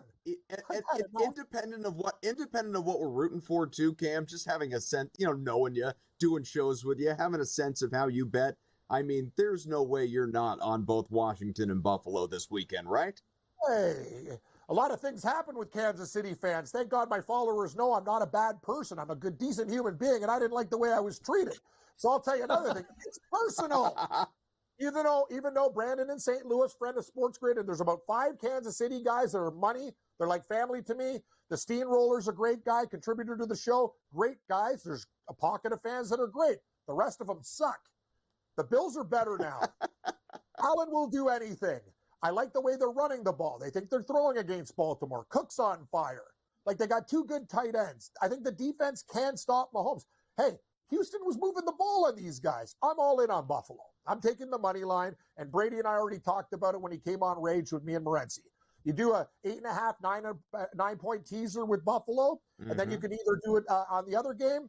I would even say bring Philly down to like a pick 'em or whatever, or I like the Washington side because I think if Philly wins, I think they're going to probably win between like 4 and 7 type of thing. I think it's going to be a pretty tight game, but I like the Commanders.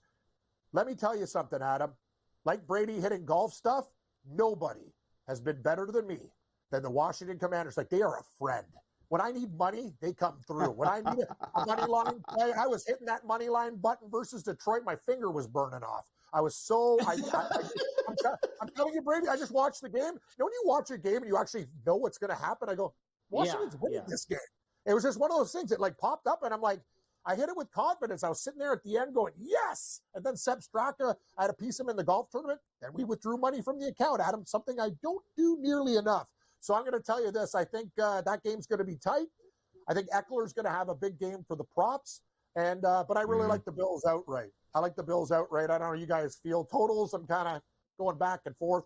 I think me and Morency had a score, Bills 27, Chiefs 23. That was kind of my score. And I think the Eagles-Washington game is going to be close too. I think Washington's on a heater right now, but the Eagles are dangerous with their run game and defense, guys. Cam, I want to ask you, I think the two areas of concern, or biggest areas of concern in each of these games, are the Bills' defense. We've heard about the Bills' defense as being a liability, and then really the Commanders' defense too, but more specifically, the inability to stop Saquon Barkley. How do you handicap or account for those two areas on the underdog side? You just hope they bend, don't break, but I will tell you that kid out of Michigan that me and Gabe talked about, that second-round pick, Sanderson, that kid's amazing now. He had 2 picks against Detroit. Their secondary is getting a little bit better. I like them a lot, guys. I'm going to say, hey, Philly's going to get theirs, but Hurts didn't look right, too. Like, that's the whole thing. Like, they can come up with a game plan to contain him, and if they know Barkley's just going to run the ball, Washington's live in this game. So a couple minutes left, guys. I'll give you my props. I'm betting way more, but these are the ones that I came up with. First, Josh Allen, anytime touchdown, sold. This guy will run through a brick wall. I don't care. And it's even money. I don't care. I wish I was getting plus 140. Don't care. He might have multiple touchdowns. Eckler, I like you, Adam. It opened up 20.5. It's 24.5. A little bit worried about that for receiving yards. He had 8 catches the last time they played Philadelphia. He's going to be on a heater. Tight ends are the key this week. You want Dallas Goedert over the middle? He's the guy for Philadelphia. 3.5 catches is too juicy at like 55, 60 cents. So I'll take over 40.5 receiving yards. Kincaid over 32.5. And I'll tell you guys, hey, Kelsey, go give your girlfriend a smooch in the press box. I'm going to hang with Gray. Nice low total at 12.5 for Noah Gray, the backup tight end, who's going to see some action. His catch prop's 1.5, 12.5 yards. He might get it on one play. I like a lot of others, guys, but we didn't have time to build 5 boards. No concern about Dallas Goedert's injury? I always have concerns, Adam, but I'm still going to bet it. I think Dallas Goedert is a great safety net. I know he's a little bit hurt, but that number hasn't changed. Yeah, what's it, 39.5? If he was that hurt, don't you think they would have banged it down to like 32? He'll play. He'll be fine. Sure. Hey, winner goes to the Super Bowl. This is all or nothing. Like when I played hockey, you're hurt. You go out there and play. You worry about it later on. You got a leg injury or something. So I'm all in, guys. Let's hope we win some money. Brady Cannon style. That was just mentally. He wasn't going for a Super Bowl.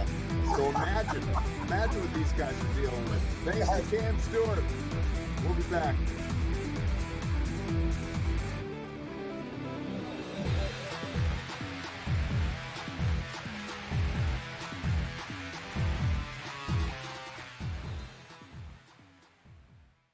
It's Championship Sunday. Can rookie sensation Jaden Daniels clip the Eagles' wings on his way to Super Bowl history? Then, 2 teams that know each other all too well face off in the AFC in the Bills and Chiefs. SportsGrid has you covered all day Sunday. Start at 7 a.m. with FST, followed by Pro Football Today. And stay with us for in-game live game day. Only on SportsGrid. Anyone that's been to a sporting event, the atmosphere before a game, I think Game Time Decisions has that same exact atmosphere. This is our arena. This is what we do. There is going to be an energy to Game Time Decisions that you will feel night in and night out. The excitement you get when you lock your bets in, when you're figuring out what you want to do, we can zone in on the biggest games each night. I want this to be the place that people come to before the game starts so they feel as ready as possible to lock in their cards. We are going to hit every single one of those markets that you need to know about. We're going to go through every single thing, and I've got a great team behind me that's going to help me get the job done. There is not going to be a better place, I promise you, than Game Time Decisions to get that new information, react to it, and be able to then bet accordingly. We will have everything at our disposal, and we will use that to our advantage. I'm Kevin Walsh. Tune into Game Time Decisions from 6 to 8 p.m. Eastern on SportsGrid. Your gut says Miami is going to win, and you should take the over. Your gut also said your NFT selfies would only go up in value. They didn't. But your head is on SportsGrid and knows the QB is in concussion protocol. The backup has a 45 QBR against the zone coverage. The New York D has the most sacks in the league. So yeah, trust your head. It's smarter to be on SportsGrid.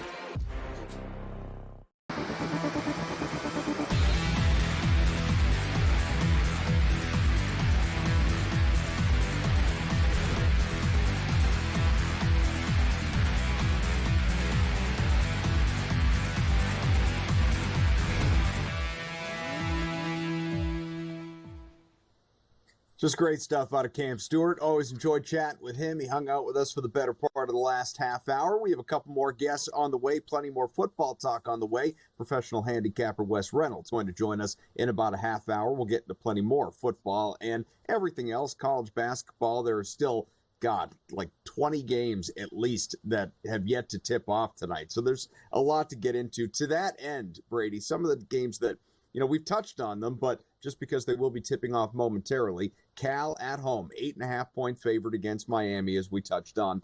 You have Arkansas, Oklahoma starting in a few minutes with the Razorbacks, 3.5-point favorites. Tennessee and Auburn starts in a little less than 10. Auburn, the number one team in the country, a 6.5-point favorite. Anything you have in pocket for these games? I didn't play anything, Adam. I just really started diving in earlier today and researching these games and didn't end up landing on anything. To be honest with you, I was sweating Harris English for a large part of the afternoon. Sure. Don't blame you. And I was not necessarily getting invested in anything else. But like we talked about with Cam, the 8.5 is a little bit scary.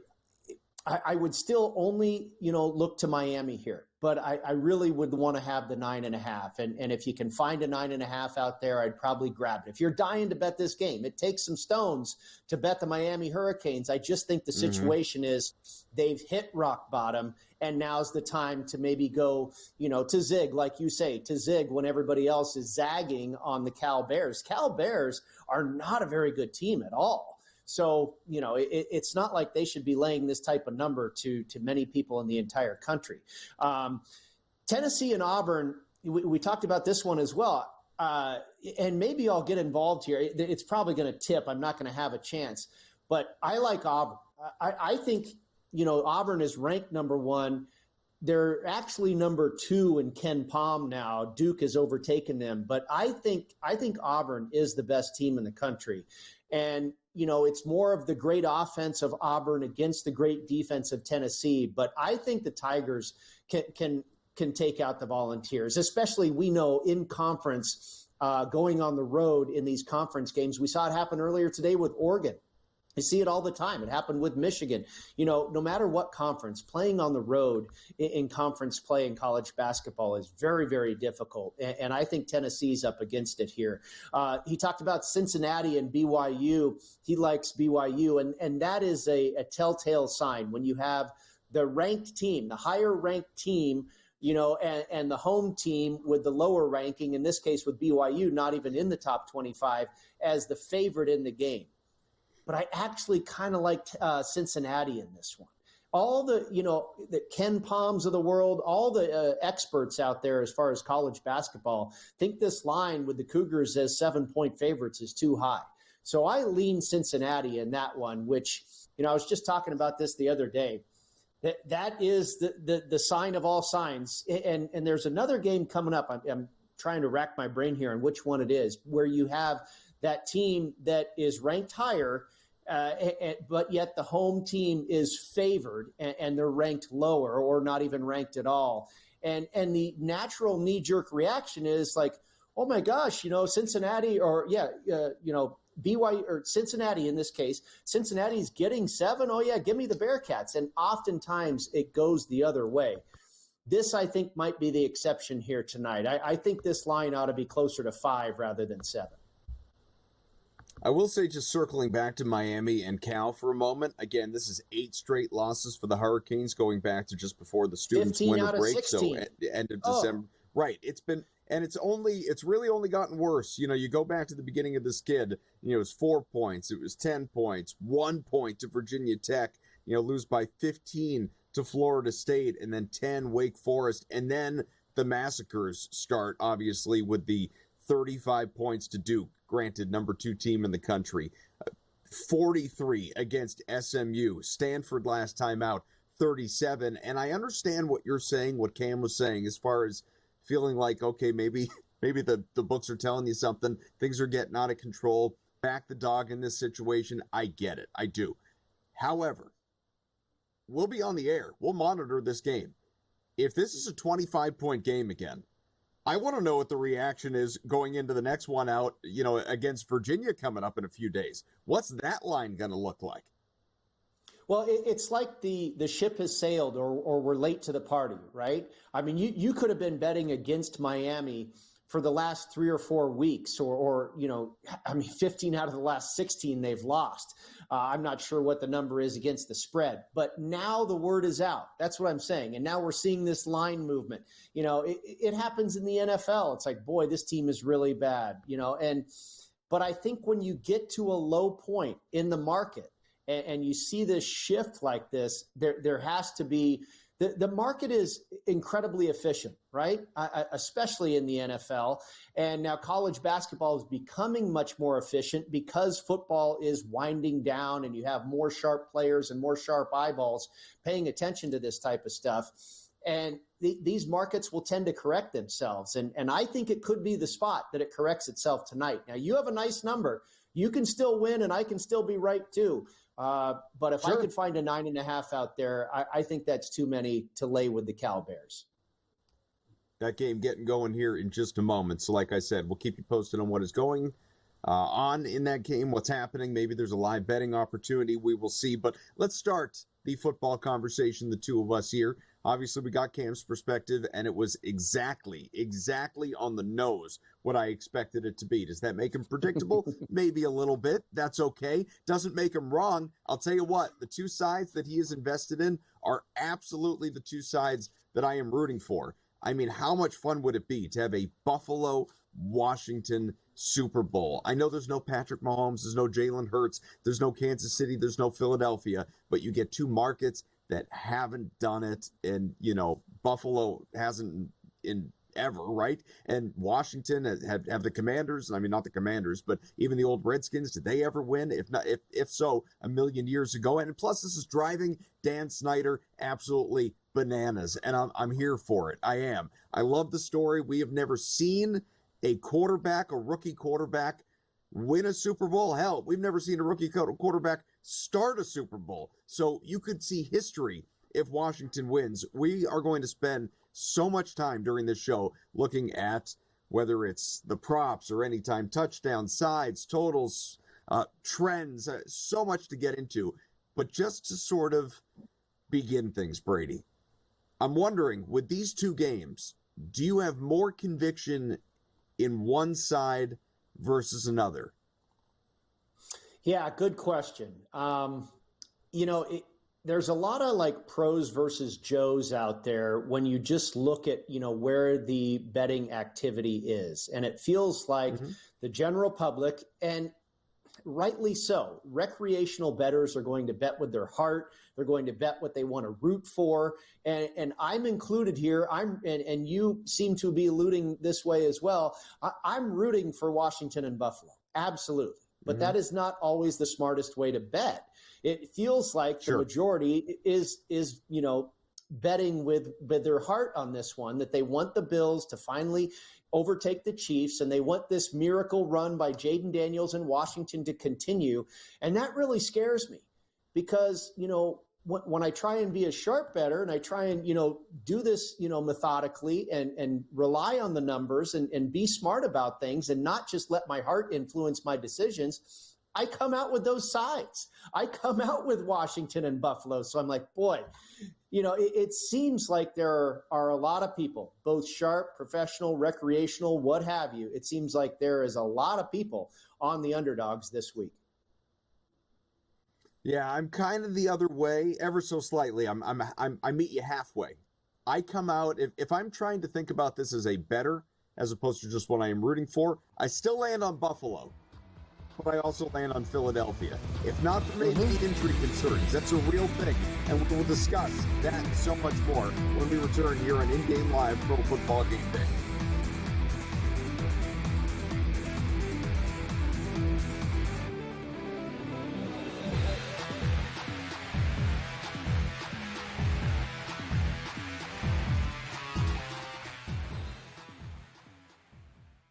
It's Championship Sunday Can rookie sensation Jaden Daniels clip the Eagles' wings on his way to Super Bowl history? Then, two teams that know each other all too well face off in the AFC in the Bills and Chiefs. SportsGrid has you covered all day Sunday. Start at 7 a.m. with FST, followed by Pro Football Today. And stay with us for in-game live game day.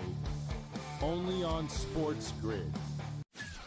This guy Ovechkin, how he was injured and missed all that time, and the fact that he's still on pace to pass Gretzky. I think everybody's rooting for Ovechkin at this point in time, and I think he'll do it as well. So it's a feat that no one ever thought Scotty would be broken. It's going to be broken, and it's probably going to be broken because he's not going to stop shooting. Pharrell, Coast to Coast, only on SportsGrid.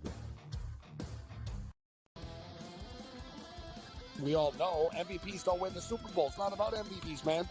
The only MVP, fine. Win the MVP of the Super Bowl. Nobody cares about the MVP of the regular season besides people that bet on it, the actual player themselves, and their agent that's getting a cut of the bonus money. Other than that, who cares? What do you care who wins the MVP? Like I said, unless you bet on it. Right? If you bet on it, fine. Then I guess you can. Sports Rage tonight, only on SportsGrid. Your gut says Miami is going to win, and you should take the over. Your gut also said your NFT selfies would only go up in value. They didn't. But your head is on SportsGrid and knows the QB is in concussion protocol. The backup has a 45 QBR against the zone coverage. The New York D has the most sacks in the league. So yeah, trust your head. It's smarter to be on SportsGrid.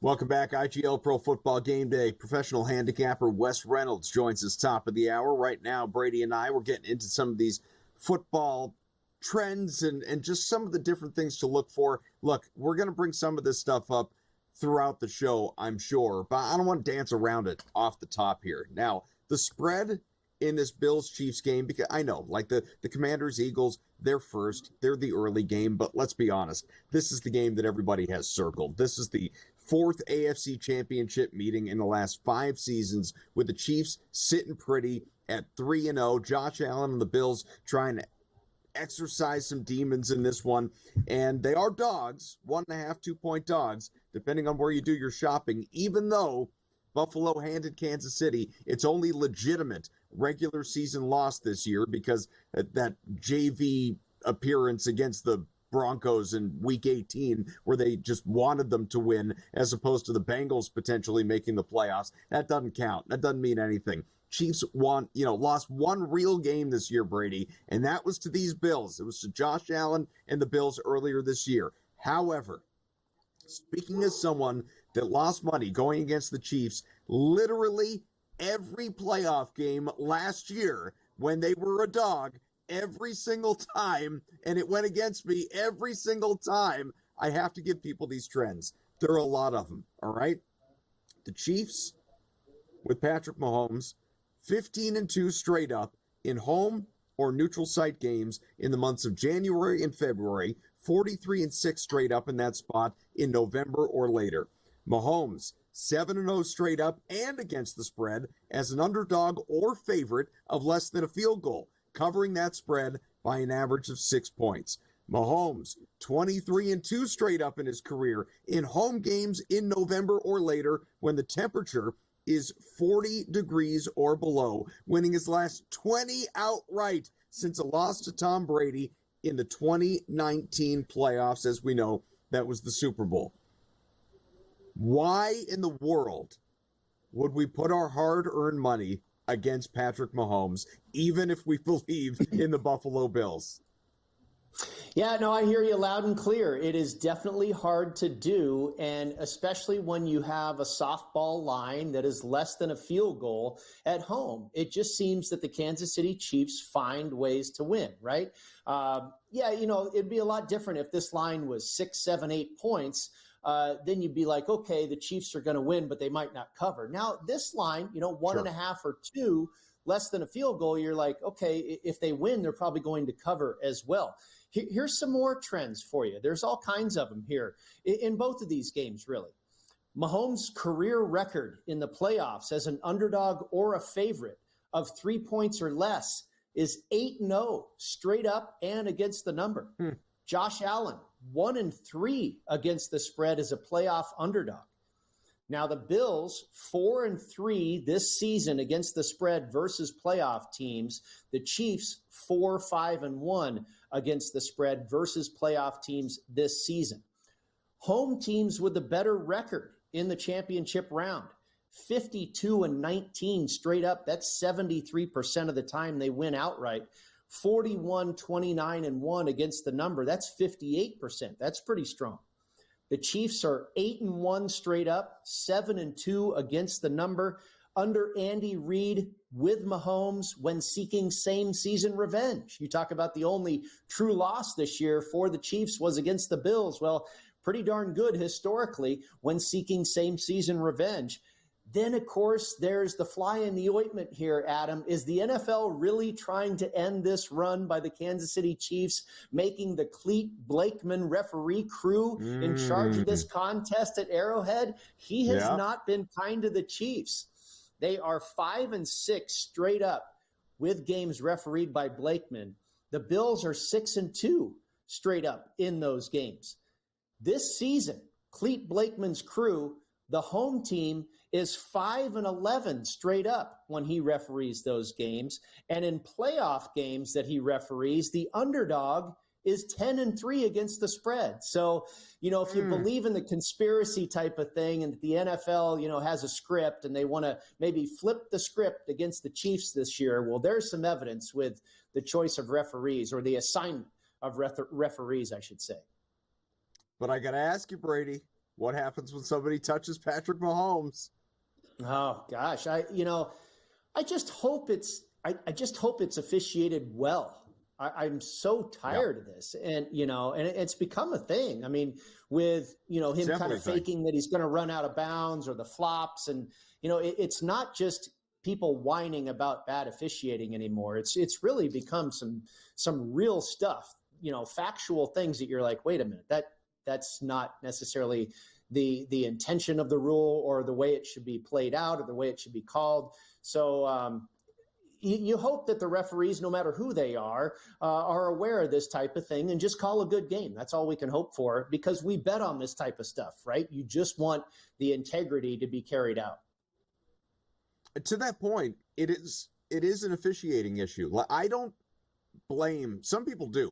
I don't blame Patrick Mahomes for flopping or for doing whatever it is that, throw himself into the defender trying to get the call, a la, like James Harden and Steph, and the way some of these guys used to kind of kick out the leg trying to get a foul on a shot to go to the free throw line until the NBA did away with that. I don't care. Like, do it. If you feel like it's advantageous, it's going to get you a call, that's the rule, do it.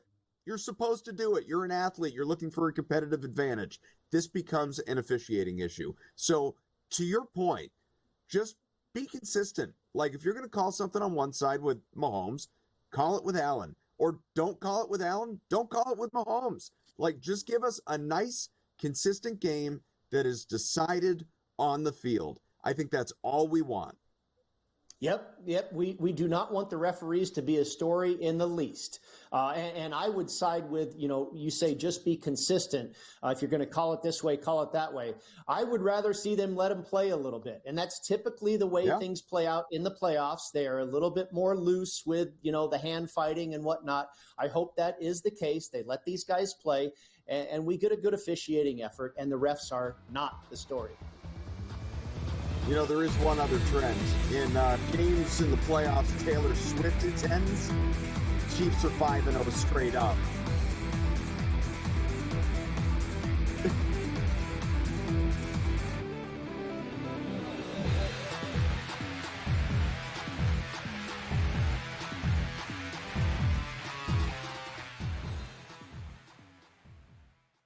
It's Championship Sunday. Can rookie sensation Jaden Daniels clip the Eagles' wings on his way to Super Bowl history? Then, two teams that know each other all too well face off in the AFC in the Bills and Chiefs. SportsGrid has you covered all day Sunday. Start at 7 a.m. with FST, followed by Pro Football Today. And stay with us for in-game live game day, only on SportsGrid. This guy Ovechkin, how he was injured and missed all that time, and the fact that he's still on pace to pass Gretzky. I think everybody's rooting for Ovechkin at this point in time. And I think he'll do it as well. So it's a feat that no one ever thought Scotty would be broken. It's going to be broken, and it's probably going to be broken because, he's not going to stop shooting. Pharrell, Coast to Coast, only on SportsGrid. We all know MVPs don't win the Super Bowl. It's not about MVPs, man. The only MVP, fine. Win the MVP of the Super Bowl. Nobody cares about the MVP of the regular season besides people that bet on it, the actual player themselves, and their agent that's getting a cut of the bonus money. Other than that, who cares? What do you care who wins the MVP? Like I said, unless you bet on it. Right? If you bet on it, fine. Then I guess you can. Sports Rage tonight, only on SportsGrid. Your gut says Miami is going to win, and you should take the over. Your gut also said your NFT selfies would only go up in value. They didn't. But your head is on SportsGrid and knows the QB is in concussion protocol. The backup has a 45 QBR against the zone coverage. The New York D has the most sacks in the league. So yeah, trust your head. It's smarter to be on SportsGrid.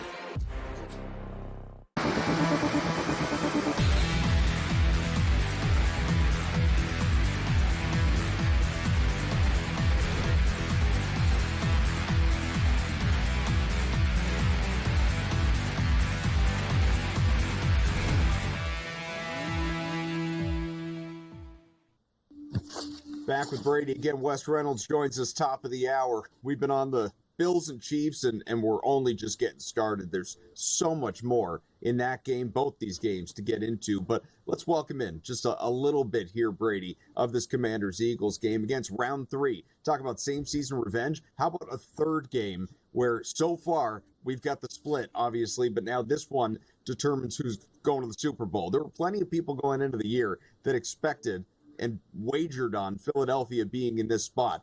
Nobody, not even Jaden Daniels' family, had the Commanders in this spot. There is just no chance. They have exceeded expectations tenfold here in year one. So much fun to watch this team, obviously. We saw a relatively low-scoring game in the first meeting, a very high 69-point total in the second meeting, in a game that barely even featured Jalen Hurts. He left early with that concussion. It was mostly Kenny Pickett in that one, and we still got north of 30 points on each side. What should we expect here in this one? Independent of who wins, what kind of game are we going to get? I think you get a more close to the vest game, Adam. This is for all the marbles, like you say, going to the Super Bowl, and these are division rivals that know each other so well. So I think because of that, if it was a different type of contest where they were not division mates, then it could certainly be different. But because of that element, I think this game has, could tend to go under the total, stay under the total because of that familiarity with one another.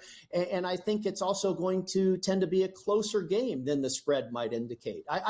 You and I were on with Dave Sharapan last weekend, and as these matchups were coming to fruition, I thought the number would be 4.5 in favor of Philadelphia. It opened up 5.5. It immediately went to, or I shouldn't say immediately, but eventually it went to 4.5, and then it went the other way, now to 6 or 6.5. There's really not many 6.5s left that I am aware of in the market. It's pretty much 6, and there's even a 5.5, and I believe it will close 5.5 and maybe even 5. And I do believe that 4 to 6 pocket is where we will probably get this game falling.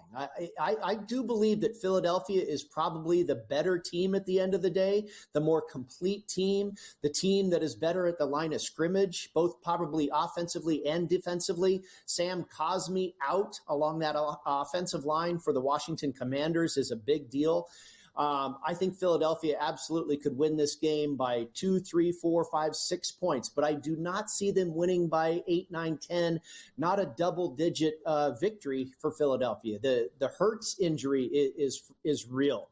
I think he's going to be fine, but his mobility side to side will be very limited. You know, we figure he's going to wear a brace. He's got Saquon behind him, and that's going to be a huge part of this game. But you figure Washington understands that as well and is going to, to key on that. I just think at the end of the day, because of the familiarity, I'm leaning towards this game staying under the total and it being a close affair. And, I thought Scott Wetzel said it really well the other night. I would be less surprised by a Washington outright victory than I would by a Philadelphia blowout. I would be more shocked by Philadelphia winning this game by 14 points than I would Washington winning it outright. I agree with that, in large part because Jaden Daniels doesn't go away. I mean, how many games has he won close and late down the stretch? These walk-off wins, obviously there was the memorable one against the Bears, and there were a few that looked a little bit like that, which is why, you and Cam were talking about this earlier, and I think it's an astute point. If you want to do a teaser with these two games, and I don't want to put words in your mouth, but it seems like you would be much more comfortable teasing the dog in this particular situation, much like you would with Buffalo, but here in this one as well, as opposed to just teasing Philadelphia down to win, because I don't think you or very many people out there are too convinced that Philadelphia will be the winner. Yeah, I mean, that's the side I prefer. If you told me, you got to play a money line, I would play Philadelphia, or who's going to win the game. I think the Eagles certainly, they get my vote. But you're right. I really wanted to get Buffalo to the other side of 7, and in this case, even the other side of 8. So teasing them all the way to plus 8.5. And I went with the dog on the other leg of the teaser, teasing Washington all the way to 12.5 or 13. No, I did not take Philadelphia down to a pick'em because I think Washington will stay within the number, stay within double digits for sure, in my opinion. What was the number you got on that teaser? Well, I did a 6.5 and a 7. So you're taking Buffalo in this case to either 8.5 or 9. Not a huge difference between those two numbers, nor is there with Washington at 12.5 or 13. All right, much more on these games and so much more around the world of sports here on this Saturday evening. Wes Reynolds joins us to begin hour number 2 next.